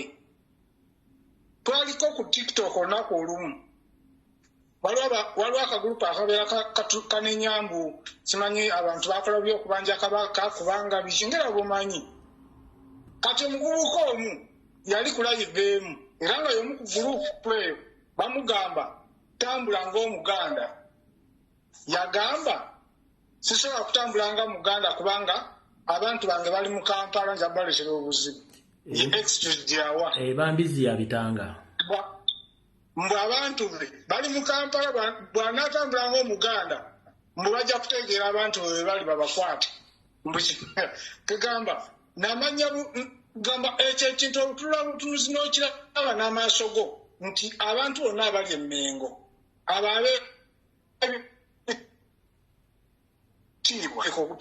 propagandist abo bonna bakulaga bulazi nti baava Rwanda tekuli Muganda n'omu. Ekyo era tubeerawo nga tukimanyi nti abo abasajja balabe baffe n'abakazi abo abaliyo tewaliwo kuwannaanya be batutemula be batujja mu bizinesi abo abasajja tebalina ku nnono bali bintu bya bufuzi sina bya bufuzi bali bintu bya kutemula butemuzi nakuwamba bintu byaffe na ggwanga lyaffe era abasajja kabaka tumusabire abawangaale buli kimu kijja kuggwa ate ntica nammwe mwebale nnyo okutuzibula amaaso. Hello Sebo kale Sebo nawe gyebale ku naye ng'oyogerera wansi nnyo.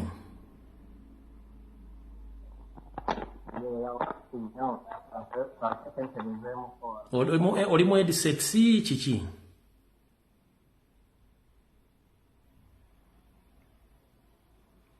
Sebo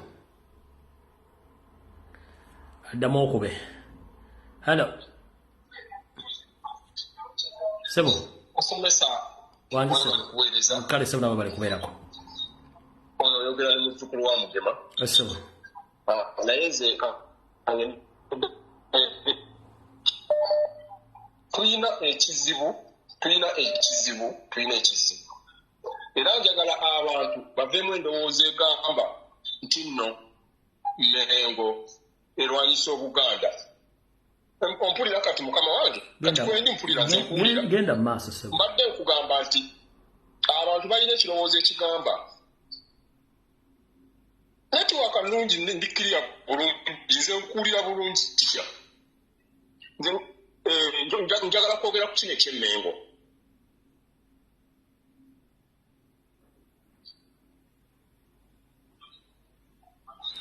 Sebo tojja kusobola kwogera nga weewuliriza gweyogera bwogezi ensi ekuwulira yogera. Mbadde nsaba abantu baleme okuddamu okuwuliriza bino ebigambo by'ono omusajja gwe bayita Kamayiga. Nze simumanyi mbuno ye Katikkiro wa Buganda agenda n'agamba nabano banne babeera nabo abo baleekaana nabo babagamba kirwanyisa Obuganda. Nze sirowooza nti bwe bwe Buganda ffe tetulwanyisa Buganda tulwanyisa Mayiga n'ekibinja kye. Kyenjagala abantu bategeere kubanga agenda nagira ateeka abantu n'abajja ku mulamwa n'agamba abo abaana balwanyisa Obuganda. Ffe tetulwanyisangako Buganda. Pulezidenti akugambye tetulwamu ne kabaka waffe naye tulwanyisa Mayiga ne gurupu ye bave Emmengo era ffe tetulwanako na kabaka. Njagala oli aveeyo aŋŋambe nti waliyo omwana yali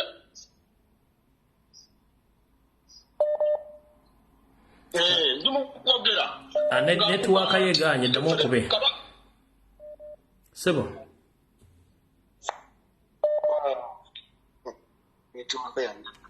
Sebo genda maaso gwaliko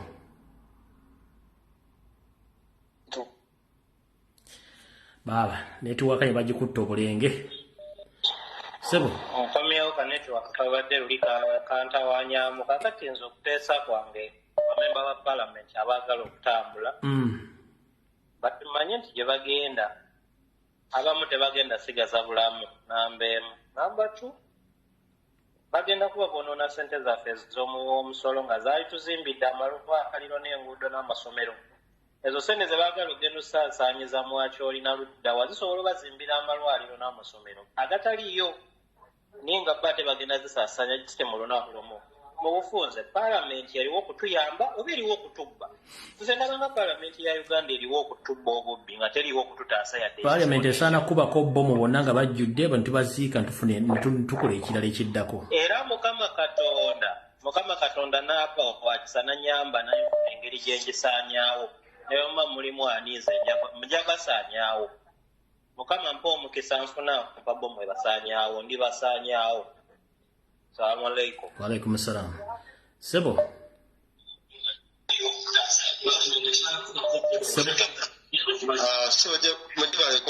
nkali Sebo nawe bali kubeerako. Ekinkubisiza essimu mbadde njagala kwogera ku bafeere abali mu Mengo. Genda mu maaso Sebo. Abafeere abo ndabula Mwami Mayiga ne kagurupu ke bateesoni wa Kyagulanyi Robert Kyagulanyi Ssentamu tugenda kubakolako nga ffe Abaganda kuba tubadde tusibise bakoze ebikolobero bingi okutta Kabaka okutunda amataka ga Buganda okutunda ebijja bya Buganda. Abaganda tusibise naye tubalinze bo ne Robert Kyagulanyi Ssentamu ani alwanyisa Obuganda. Kuno nkulabula eri abakulu abo ababiri Mwami Mayiga ne kagurupu ke Bakiwalabe Male Wasajja ne bonna gurupu yonna tubalabula. Tuli banyiivu obusungu butuli ku mitima tetubalabula besoni wakatika ekibitike tulina gaffe bannayuganda tujja kusituka tujjewo buli kimu ne tukabaako nyirinyini byebyo ebigambo byange weebale nnyo ssebo kale sebo sebo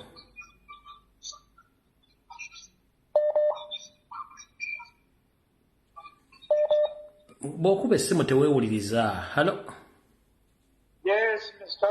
Rambo, ndi bulungi sebo lyota sebo Sebo. Alija yagala kupendinga n'abasajja ba parliament. Parliament bagamba kategamba nti bagiwadde billions 9. Twagala babuuza njagala babuuza mu myaka gyonna gye tulidaawo kiki kyezimbye mu gundi mu western, kiki kyezimbye mu north, kiki kyezimbye mu central, kiki kyezimbye mu eastern, ekyo kyetugamba nti kati tugendeyo tuleyo. Bagala betugamba nti sente bwe bazaloketinga mu gundi mu palamenti tebasobola kubaawo kye basobola okutonotingira bannayuganda. Katugeze ng'essomero oba eddwaliro oba investing. Lwaki buli kaseera baagala nti babeere nga basipendinga sente z'omunnayuganda naye nga tebaagala teekamu. So that's my question. Okay. I need them to explain to us. For all these years they've been in the parliament, they've been allocated a lot of money. Which money have they spent or they have used it? Kiki kyebakozeeko ekirabikako ne bagamba nti kino parliament yekikozeeko.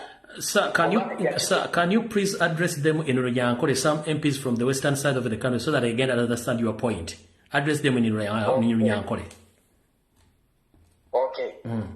Nyenda kubuuza ba MP. Myaka yonna eyiba maziro mu parliament abanyayuganda batwire baroketinga sente on parliament omwaka ogwo ogw'2024 nebatugira mu baroketingire billions 9 za parliament.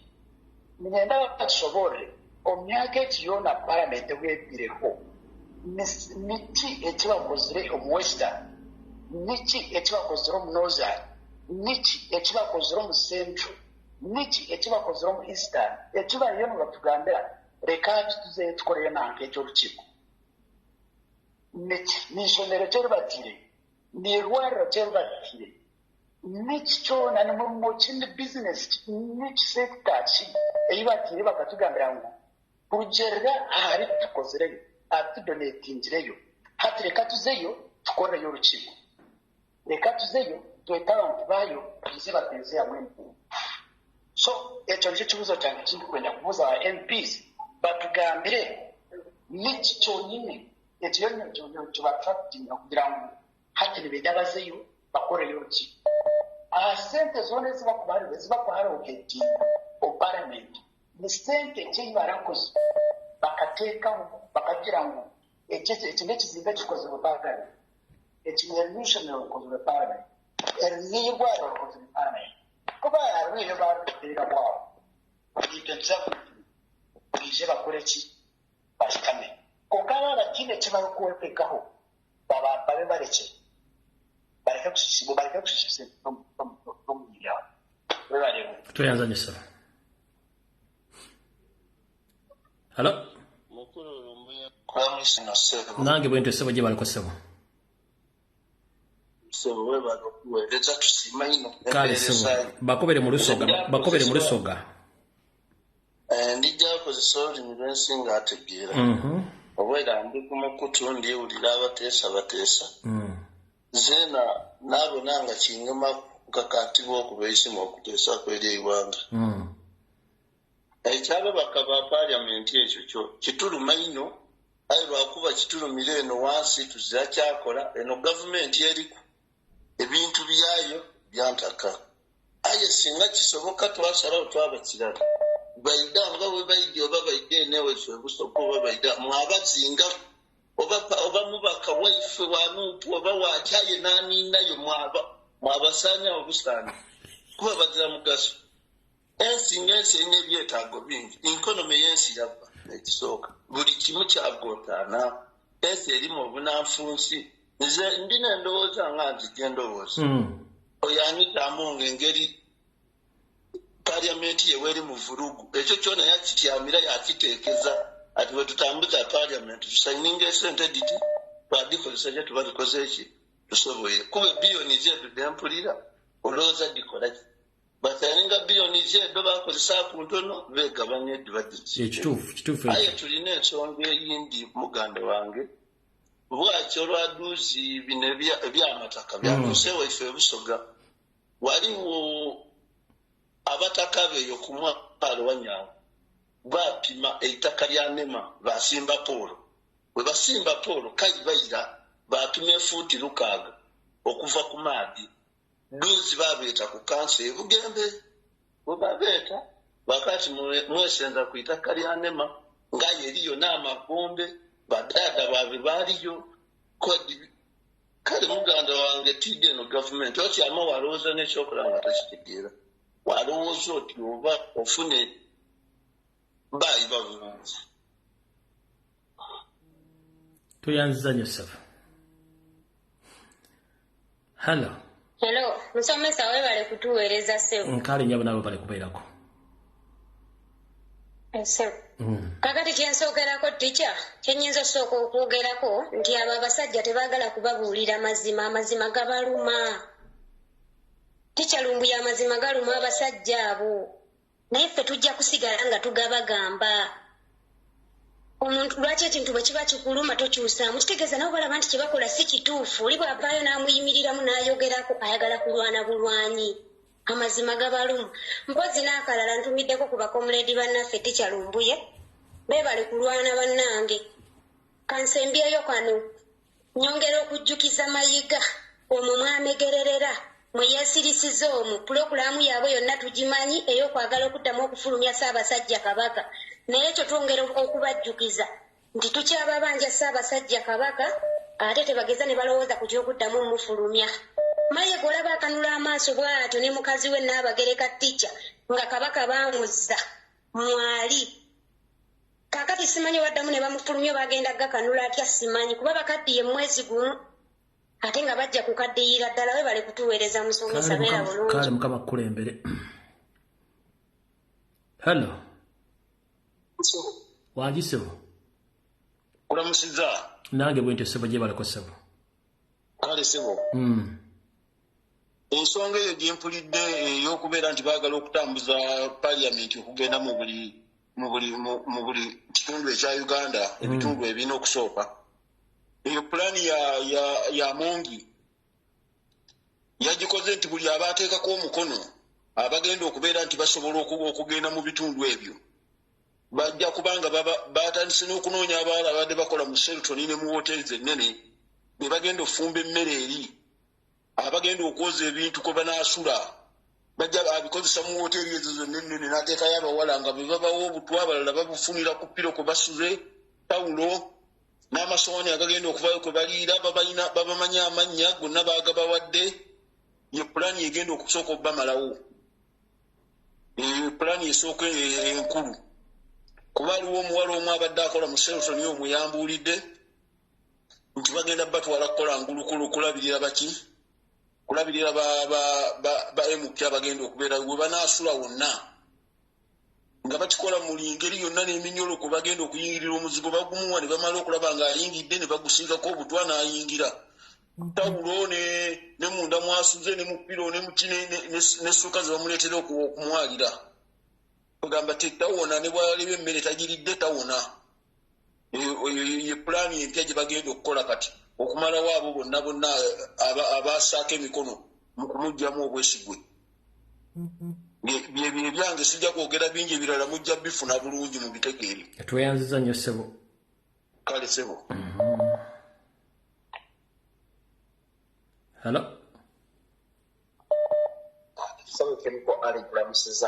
nange bwentyo ssebo njagala okwebaza Mukama Katonda nti omukulu Gamulengejja yatugamba nti Ssaabasajja Kabaka tasobola kulabirako eri bantu be twebaza abantu b'ekitera eyo neewaffe gye nva ssebo mukama wange niko Alfred Lumbuye eyewaffe njagala nnyo okwebaza abantu b'ekitera mwebale okulaga omukwano Ssaabasajja Kabaka wa Buganda the fountain of honor oyo musajja gwetukkirizaamu olwaleero otwogera ebigambo bino oyo musajja kati akola statement netugiwulira ng'ogyeko his excellency Robert Kyagulanyi Ssentamu njagala okutegeeza bannayuganda nti abasajja kati abakola statement netugiwulira bali abantu babiri oyo abeera Ssaabasajja Kabaka wa Buganda yo statement yetegebwamu n'owekitiibwa his excellency Robert Kyagulanyi Ssentamu for the public njagala okubagamba nti bw'owulira ntaddeko owekitiibwa njagala okugamba nti njagala okutegeeza nti n'obwona akola otya tujja kumwagala mpaka kuwulira kakati message yange ntono nnyo twabagamba his excellency Robert Kyagulanyi Ssentamu yabaga olunaku lwasembyeyo okubeera ku TV y'Amayiga ne Museveni yabagamba nti bwe muba mulowooza nti bino ebintu bikwata ku Bobi Wine yekka mujja kiwulira nze mukulu Lumbuye nabo bannayuganda abali ku platform eno gaggadde it is my humble prayer Museveni akole kyonna kyakola okumalamu bannayuganda obusiru kubanga wano wetuli mu Africa tusobola kusanga ensi erimu bantu basiru nafe bannayuganda therefore tewali kintu kigenda kukyuka wano mu ggwanga Uganda nga gwe munnayuganda bakulekera okuyita mu lunaku gwe munnayuganda abayisiraapu bali mu ggwanga lino Uganda bakola emmaali abayini bali mu ggwanga lino Uganda bakola emmaali abachina bali mu ggwanga lino Uganda bakola emmaali abazungu bali mu ggwanga lino bakola emmaali n'abatufuga bagwira wano mu nsi yaffe Uganda bajja kunoonya ssente bazitwale iwaabwe munnayuganda gwe ali mu kulowooza nti olutalo lwe tuliko lwa Kyagulanyi ojja kiwulira to the public tofuna kulimbwalimbwa kwonna his excellency Robert Kyagulanyi Ssentamu nontanule bingi mu Buganda tewali Bwakabaka bwonna bwasosola tweyanziza Abaganda baffe bamasaaba okwerukaminga his excellency Robert Kyagulanyi Ssentamu naawa omukulembeze weeyo ow'ennono etu message yange esembayo ababaka bw'oba omanyi nti nno okusayidulayininga ne bannayuganda eyo yonna gye bagenda okukola paliamenti ya Uganda simanyi mu Western simanyi eggulu simanyi wa bw'oba omanyi nti olumirirwa essente y'omulu w'omusolo I don't care whether you are from national platform bw'oba omanyi nti okeyalinga obulumi bw'abannayuganda pulizi tuyambe leka abakozi ba Museveni bagende Ssaabasajja Kabaka yonna gy'oli tukwebaza okwagala abantu bo tusaba Mukama Katonda akukuume Kyagulanyi akume Katonda akume Kyagulanyi amina sir webale gali sir hello webale kuweereza nkale mama nawe bali kubeerako tikyanze njagala kwogerako ku nsonga y'ababaka baffe aba palamenti ensonga ya regional sittings ababaka baffe abo ogenze n'ogamba nti bagenda abamu balina mission ez'okubattira mu nsonga eyo gye bategekayo okubanga batambula mu bitundu by'eggwanga naye nze ngamba bwe betagenda okutta oba be bateeseteese okutta era be baaba emyoyo emitono kubanga tetusuubirayo babaka abali ku mulamu ogw'okuba nti tulwanyisa enguzi nga balinaffe oba ba NRM oba si ba NRM nga baba nkyukakyuka oba nga si bankyukakyuka naye nga balumirirwa eggwanga lyabwe tetubasuubira kwetaba mu bintu ebyo kubanga ekyo ekikolwa kye kimu ku bikolwa ebyokulya enguzi ssente y'omuwi w'omusolo gye bali mu kwonoona abaana bafa ba primature kumpi buli lunaku ezo ssente zisobola ogula incubator ne zibuna mu malwaliro ga Uganda gonna abakyala bafa nga bazaala olw'amalwaliro obutabaamu bikozesebwa ne bazaala abaana ne babateeka ku sementi wabula bakutte ssente empitirivu bwe zityo ne bazitwala okuzoonoonera mu bitundu by'eggwanga nga paalamenti werimu bayinza okutuula ne bateeseza eggwanga nsaba nze Honorable Joel Senyonyi waakutte anyweze tajjako kigere awo ababaka baffe wetugenda okubalabira abalinaffe abalina omuntu wa bulijjo wetugenda okubalabira tulabe baani abawagira enguzi n'abatagiwagira bwe kisina kindi Honorable Joel Ssenyiga ajja ababaka baffe mu Parliament. Kubanga ekitegekano ani abali naffe, baani abatali naffe. Baani abalwanyisa enguzi, baani abagiwagira.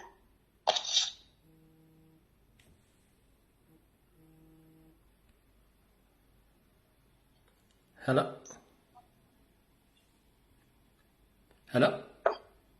Teacher, komyewo ka network akabadde kagizeemu ono muzzukulu wa Mugema nabadde ku nsonga y'ono Peter Mayiga gwe sitegeera nti nze ye Katikkiro wa Buganda kubanga Ssaabasajja Kabaka yamugoba dda n'atwesibbako.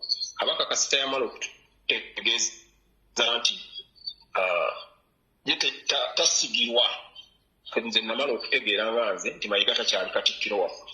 Ekyo nze nekitegeera nekiteeka mu bwongo bwange. Nga nzize ku kyababaka bano abagenda ogenda babatemule nja kubasaba oba wenaaremu oba wa nuupu oba we FDC ng'amanyi nti yateeka omukono ku lupapula olugoba ababbi mu lukiiko lw'eggwanga. Badde musaba tagendayo, badde musaba talinnyayo kigere kubanga bagenda kuttibwa kati kyembadde mbasaba mugume muweebuuze lwaki ono mukazi anitaamu ng'ataddewo nnyo amaanyi agabatambuza obbazunzeeyo nga mutambulira ezo gye mugenda okgenda waliyo ababaka abakiikirirayo abalesa poliisi okgendayo ne balina okgendayo ne bategeeza ensonga lwaki paalamenti eyo si ye paalamenti yeggwanga. Paalamenti ekizimbe weekiri balina okuŋŋaanira naye musooke mwebuuze ddala lwaki omukazi ono ataddemu amaanyi n'okukubibwamu omuliri gw'essente ddala ekigendererwa kiki. Basooke bateeka ekyo mu bwongo bwabwe bajja kuzuuka tebajja kulinnyayo kigere.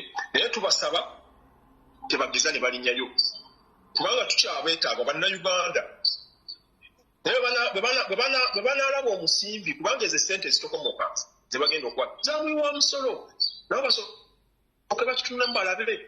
Naye tetumaze obbategeezaako obukodyo bwa Anita-Amongo n'ekibiina tebabategekera kubanga bategyamu obwesige mu Paalamenti. Ekyo kyembadde njagala basooke bategeere. Kale tweyanzanya ssebo. Bino ffe tubeera no netuwala ne tubabuulira oluusi batuyita abasibu batuyita abalamu naye nga tuba tubabuulira ekituufu. Akati kino kijja kuba kiri gye bali tebajja kugamba kati lwaki tebavaayo ne batuvuma. Tetubayamba lwali bale tusirika ne tugamba ebintu bino tetujja kubyogera. Balumirirwe bannansi nga naffe bwe tubalumirirwa kubanga ffe tetwagala abaffe nga tulaba. Ekyo tetujja kukikkiriza. Ekirala akasonga kenjagala okwogerako teacher ke kabafuuti soja baffe era mbadde nkusaba bonna oba obayiseemu batutegeereza obagambe balekeraawo okuvumaŋŋana waliwo bafuuti soja besijja kwatula manyi oteeka okuba nga bamanyi. Waliwo beerumba ate nga bonna baffe badda ku social media ne beerumba ekintu ekitali kirungi. Nze nagezezaako bawabula ne mbagamba kye muba mukola mukimanyi. Buli omu amanyi inbox ya munne. Genda mu inbox ya munne omugambe naye kino kyokola si kirungi. Mufo ky'okudda kuno ku social media ng'ate bonna banda ya Nakalaama bonna ba kibiina kimu naye bwe mudda kuno ku social media ne mwewawaagula ani afunamu mulowooza. Bw'oba olina ensonga gy'olabye nga foot soldier todda kuno kulisaizinga munno ku social media. Genda mu inbox ye mukubira akasimu omugambe nti gundi naye omanye ekintu kino si kirungi.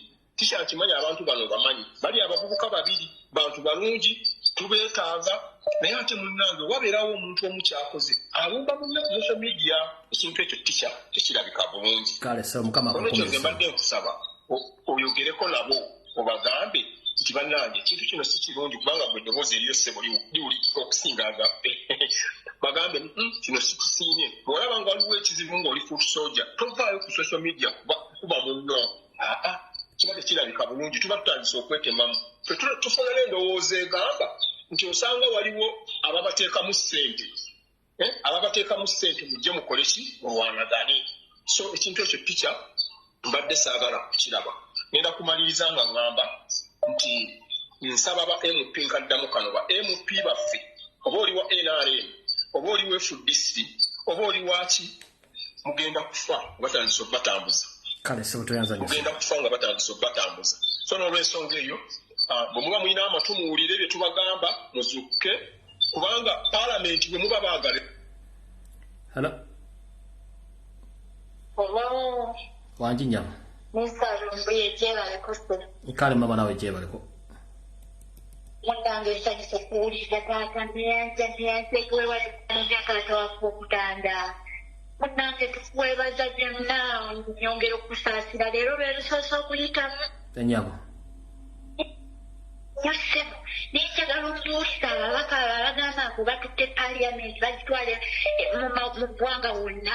Biki ebyo bagenda oteesezayo bebadde tebateeseza wano.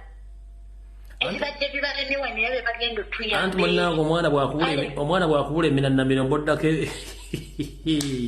nedda taata wange njagala okugamba nyige emyaka 5. Ennyabo. Naye simbonabona gyetumunyemunye n'omusajja Museveni.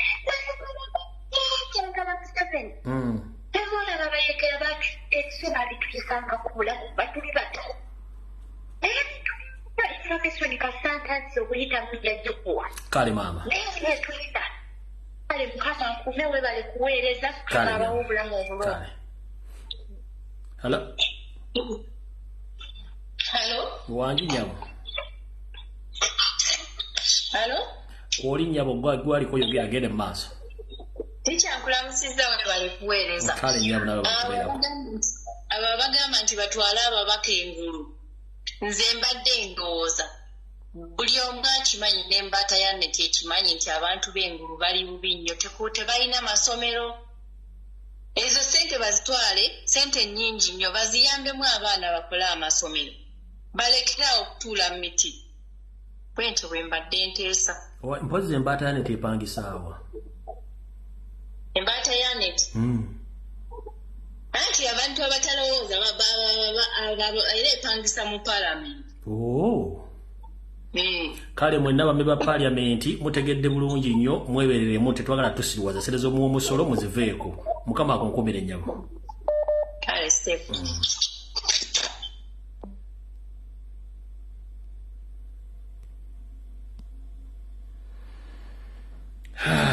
Uganda zabo nga sigga omusima. Hello. Hello. Sebo. Hello. Sebo gwali kugenda mu maaso. Mukadde wange nsobose okuwuliriza Sebo. Nange bwente Sebo. Ono Kasimu Mulumba nsinzidde Cape Town wa South Africa. Sebo. Tosobola kwewuliriza ate ngeno bw'eraba jjako ekimu Sebo. Kale mukadde wange nteredde bulungi. Nteredde bulungi kaakati. Kiriwo kyonna.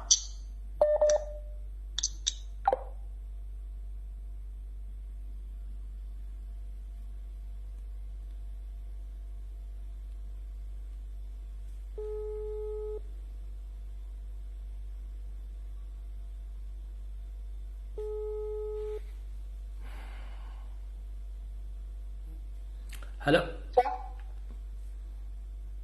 Hello. Jebale ko nyabo. Hello teacher. Genda maaso ensi kuwulira nyabo. Yes, Sebo teacher, njagala kubawa security alert eno ngifunye oluvannyuma lwa muwala wange okugobebwa ku mulimu gwe ogubadde nga agumazeeko emyaka 25 mu hoteri zenene mu Kampala. Kyakusaalibwa nnyo abadde nga ne banne baabalonzeemuuko ne babeera nga baweereddwa task ey'okuba nti babawaddiise okugenda mu ntuula za palamenti zonna ze baategese nga bwe baalambisa ebifo. Naye tasiki ki gye baabawadde ate nga nsonga ki eyamuleetedde akabasa. Muwala wange ono abadde amanyi nti ndi muntu omu mu b'enkyukakyuka. Tasiki baabawadde nti balina okuba nti ba alternatinga. Bwe bagenda bweba nga katuwa ekyokulabirako nti bweba basoose okugenda nga bwe bagambye mu Northern. Bweba nga bakutadde ku room number 315 olina okumulabirira olunaku olumu.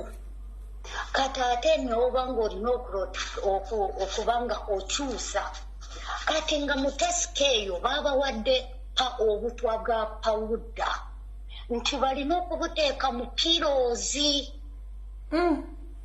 Nange muwulirize kino, nze kino kye mbagamba kikyawandiba nga oyinza okumanya oyinza obutamanya si nsonga, naye muwala wange omulimu guwedde maana yana emye.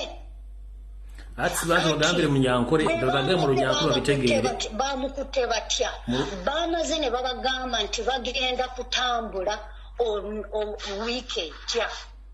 Kati bwe bamaze nti ne babajjako amasimu gaabwe gonna nti waza abantu abava mu ICT oba bino ebitongole ebikulira ebyempulizigana nti ne babajjako amasimu ananowingiro babakutte anaweya ate nga yakamala okunsindikira odiyo nti bamuyise mu karuumu ne bamugamba ono gw'obadde osindikira odiyo ali luddawa omumanyiiko kyenkaniddewa nsonga ki nti bw'oddamu ansa ezikweyimirira osigaza omulimu. Bannayuganda mulabe we tuli nga babagambye nti balina okuteeka pawuda buliga nze yangambye nti ye yabadde amanyi nti ye chloroform naye nti bwe batuuse oluvannyuma nga bamaze okumutta n'agenda bamuwadde n'omusaala gwe gw'emyezi 6 obutaddamu okubanja nti balina okuba nti buli mukiise yatadde omukono ku kiwandiiko kyakonalebo Ssekikubo. Bananya muwulirize kino buli mukiise yatadde omukono ku kiwandiiko kya Ssekikubo suwa nuupu suwa NRM suwa ki nti gwe balina okuba nga bakola balina kodi gye babadde babawadde nti bwe bakugamba nti ogenda kulabirira gesita ali mu luumu lwe balina okuba nga bamuweereddeko ne kodi bw'eba esoma nti katugambe PF omanya nti oyo omuntu yatadde omukono gwe ku kiwandiiko. Kati awo Abannayuganda mulina okwebeereramu eitha mugende mumanyi nti ono bamugobye naye nga bw'omanyi gavumenti eno esobola okukyusa akakodyo nga bamanyi nti ono muwala wange yabadde amaze okumpa odiyo. Kati maama njagala onziriza emesegi yo mu Runyankole ofundikire tuve wano. Kale Abanyankole abanyabuzaale abanyamukago mwena Abanyankole abantu abakwikiriza mu mpindahinduka y'ihanga egi ni n'okulabura okunaafuna owa muhara wange waffe ng'omulimo gw'amaziroho emyaka 25 omu hoteri za Uganda empango bamubinga mu barukumubanza barukumuvunaana abwaki yansindikira odiyo eno yabanenga yaliyo nangambira anti bampindu akabanza yansindikira odiyo yangira ngo bamuhiro bamuronzire akuza kureberera ba member of parliament abo kuza kwamba tamburu mbichweka kyenjawulo kiyarugavu izobe eri yansindikira odiyo afungira tunomanya anti ekizubu kiza bariyo batuhereza tasike yimpa kubasa amagara ganje nkinenki odi yagisindika arukungira ngo babahereza chloroform umbaza ko mbagiteeko mu kiro kesezi omushago eyaba member of parliament bona batire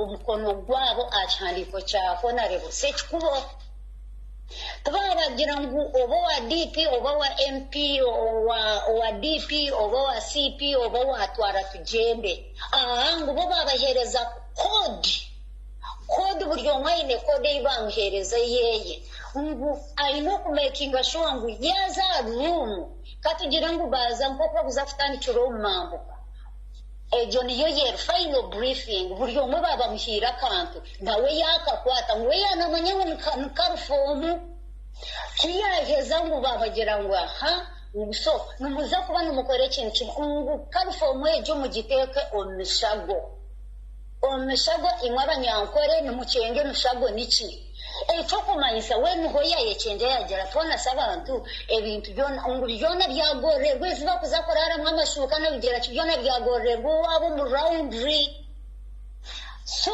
ngwagira ngo bakuhindura inokorizo berurumwe omurumwe jorge mu following kodi yawe ibakerezo zo murumwe mbizo nuko bakuza kwetorora batyo omyanya yone handikirwe aparamento kwe kuza kutambura nkonka babagira ngo mark this ngo babakomekereza babagira ngo muteko mu bantu bonka kodi yawe twakusindikira ryo kodo manye ngo umuntu gwakateko muko nacyandiko cyoha cyahona rebose kikubo so abanyankore ababebida amagezi bakazankaye omunyankore wena wano manyangu okateko muko nacyo acyandiko cya sekikubo bantu mwe banyanya zibaswento baswenkuru mutakazo mbintu ebyo obustwa babahereza abana aha bwenso ngo babakwatana weya nguhiza bashiza abana ngo babeyanzura mbargumo ICT oba ITC nyone kuje nakankana tinchigis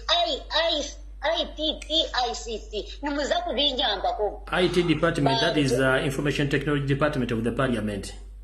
Mbere wareba yani mbichenga ngo babiha kwa masumugabo baba kwata anawiya angwaburiza bwo kubabire nasango na mu audio zizabe nampereza oba byone yagire kiyamanye cyane cyuka murundo gwamukwata da weya yayeza kujinsindikira bajimwihaho bamugira ngo bamubuze duzo shato kusigaza mu bamugira ngo kusevinga umurimo gwawe no kutereza anse zishikire ogo wasindikira audio no mumanya obumanyire kumara bwireki obwino ko kakwatiki ekindi cya kabiri insonga cye yane kugambise twaba briefing ensonga ya kashatu aha bwakiwa yatora etwatugambire niyo omisiaro ndecyo gamba cyamubura itiyabasa kumperezayo konka ningira ntubaza kurondereze hindu kutaha omwana bamusasure myezi ye mukaga miliyoni munini twaba 50 yabe nafuna buri mwezi bajumuherezo myezi mukaga bamuhereza nebahaye ya dismiss numuranga ekicyashika ha family yanje ayina magezi yacenga ayina matu yakura abo munyankoro takayetantara abo kwati yakigaba n'abanyankore yangira ati abatiro mukono gwa signature ya wano bango gitira cyandiko cya sekikubo you are in for it. All right, twazanga kuriya toguza koda kuriya kare bambe mwe bari mukaba komji kale. All right, information mujiwulidde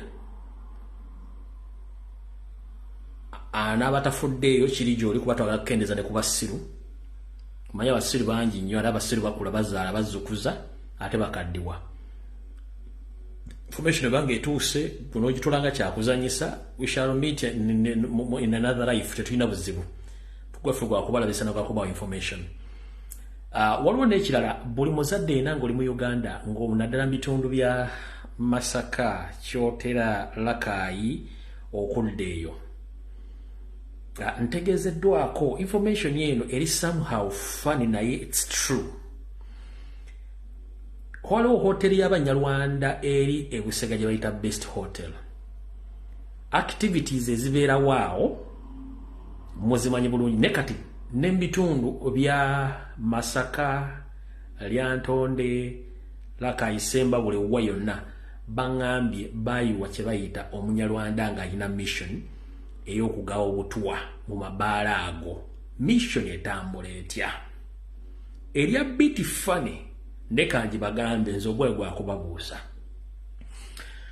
Mulimu abaana abawala ebijujjulu Abanyarwanda nga bamanyimu ebigambo bitono nnyo by'Oluganda n'Oluzungu olusiiwuufu olutono nnyo babeera mu mabaala ago nga tageti yaabwe yakufuna mu baana balenzi.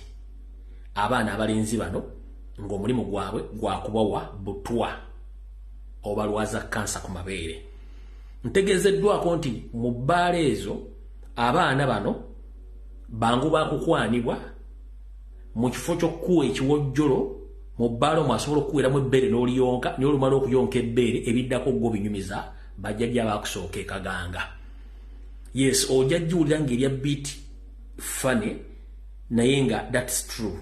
Njagadde nje bayisizeewo wano kano mu kasaleko kino ekintu bakikola mu Buganda wonna ne oli yampadde obujuzi nanga nti kino kigenda mu bitundu byensomye abaana abawala bayiwa abaana abanyarwanda nga bangu nnyo bakufuna okukwereetera kyoyagala akikuweera mu budde naye mu bbaala nga mukyali onywa omwenge okola ki biremwenyiga squeeze biki wadde mbere okujjiramu ebbere n'alikuwa n'oliyonka naye ng'ekiri ku bbeera okwo bw'omala oddiyonka olina okukwata essimu okubira ku bajjajja bakusooka ettande wa Walumbe onyumyeko nabo mu myezi wa myaka mitono ojja kuba ogenze so nakyo ekyo bakiŋŋamba ekibagamba mukitegere bulungi nnyo bwe baagala okuyonka amabeere n'abaagala ebyewerere mujja bifuna ne mujja bikwatisako emikono 25 esigadde dakiika 3 sijja kusobola zikozesa ndowooza message badde sigaddeyo njagibwa wa ku Sunday ku program embulimbulange Mmengo kubanga enkya olunaku lwa 6 ya tujja kusekala ku Sunday nenga buli omu gy'oli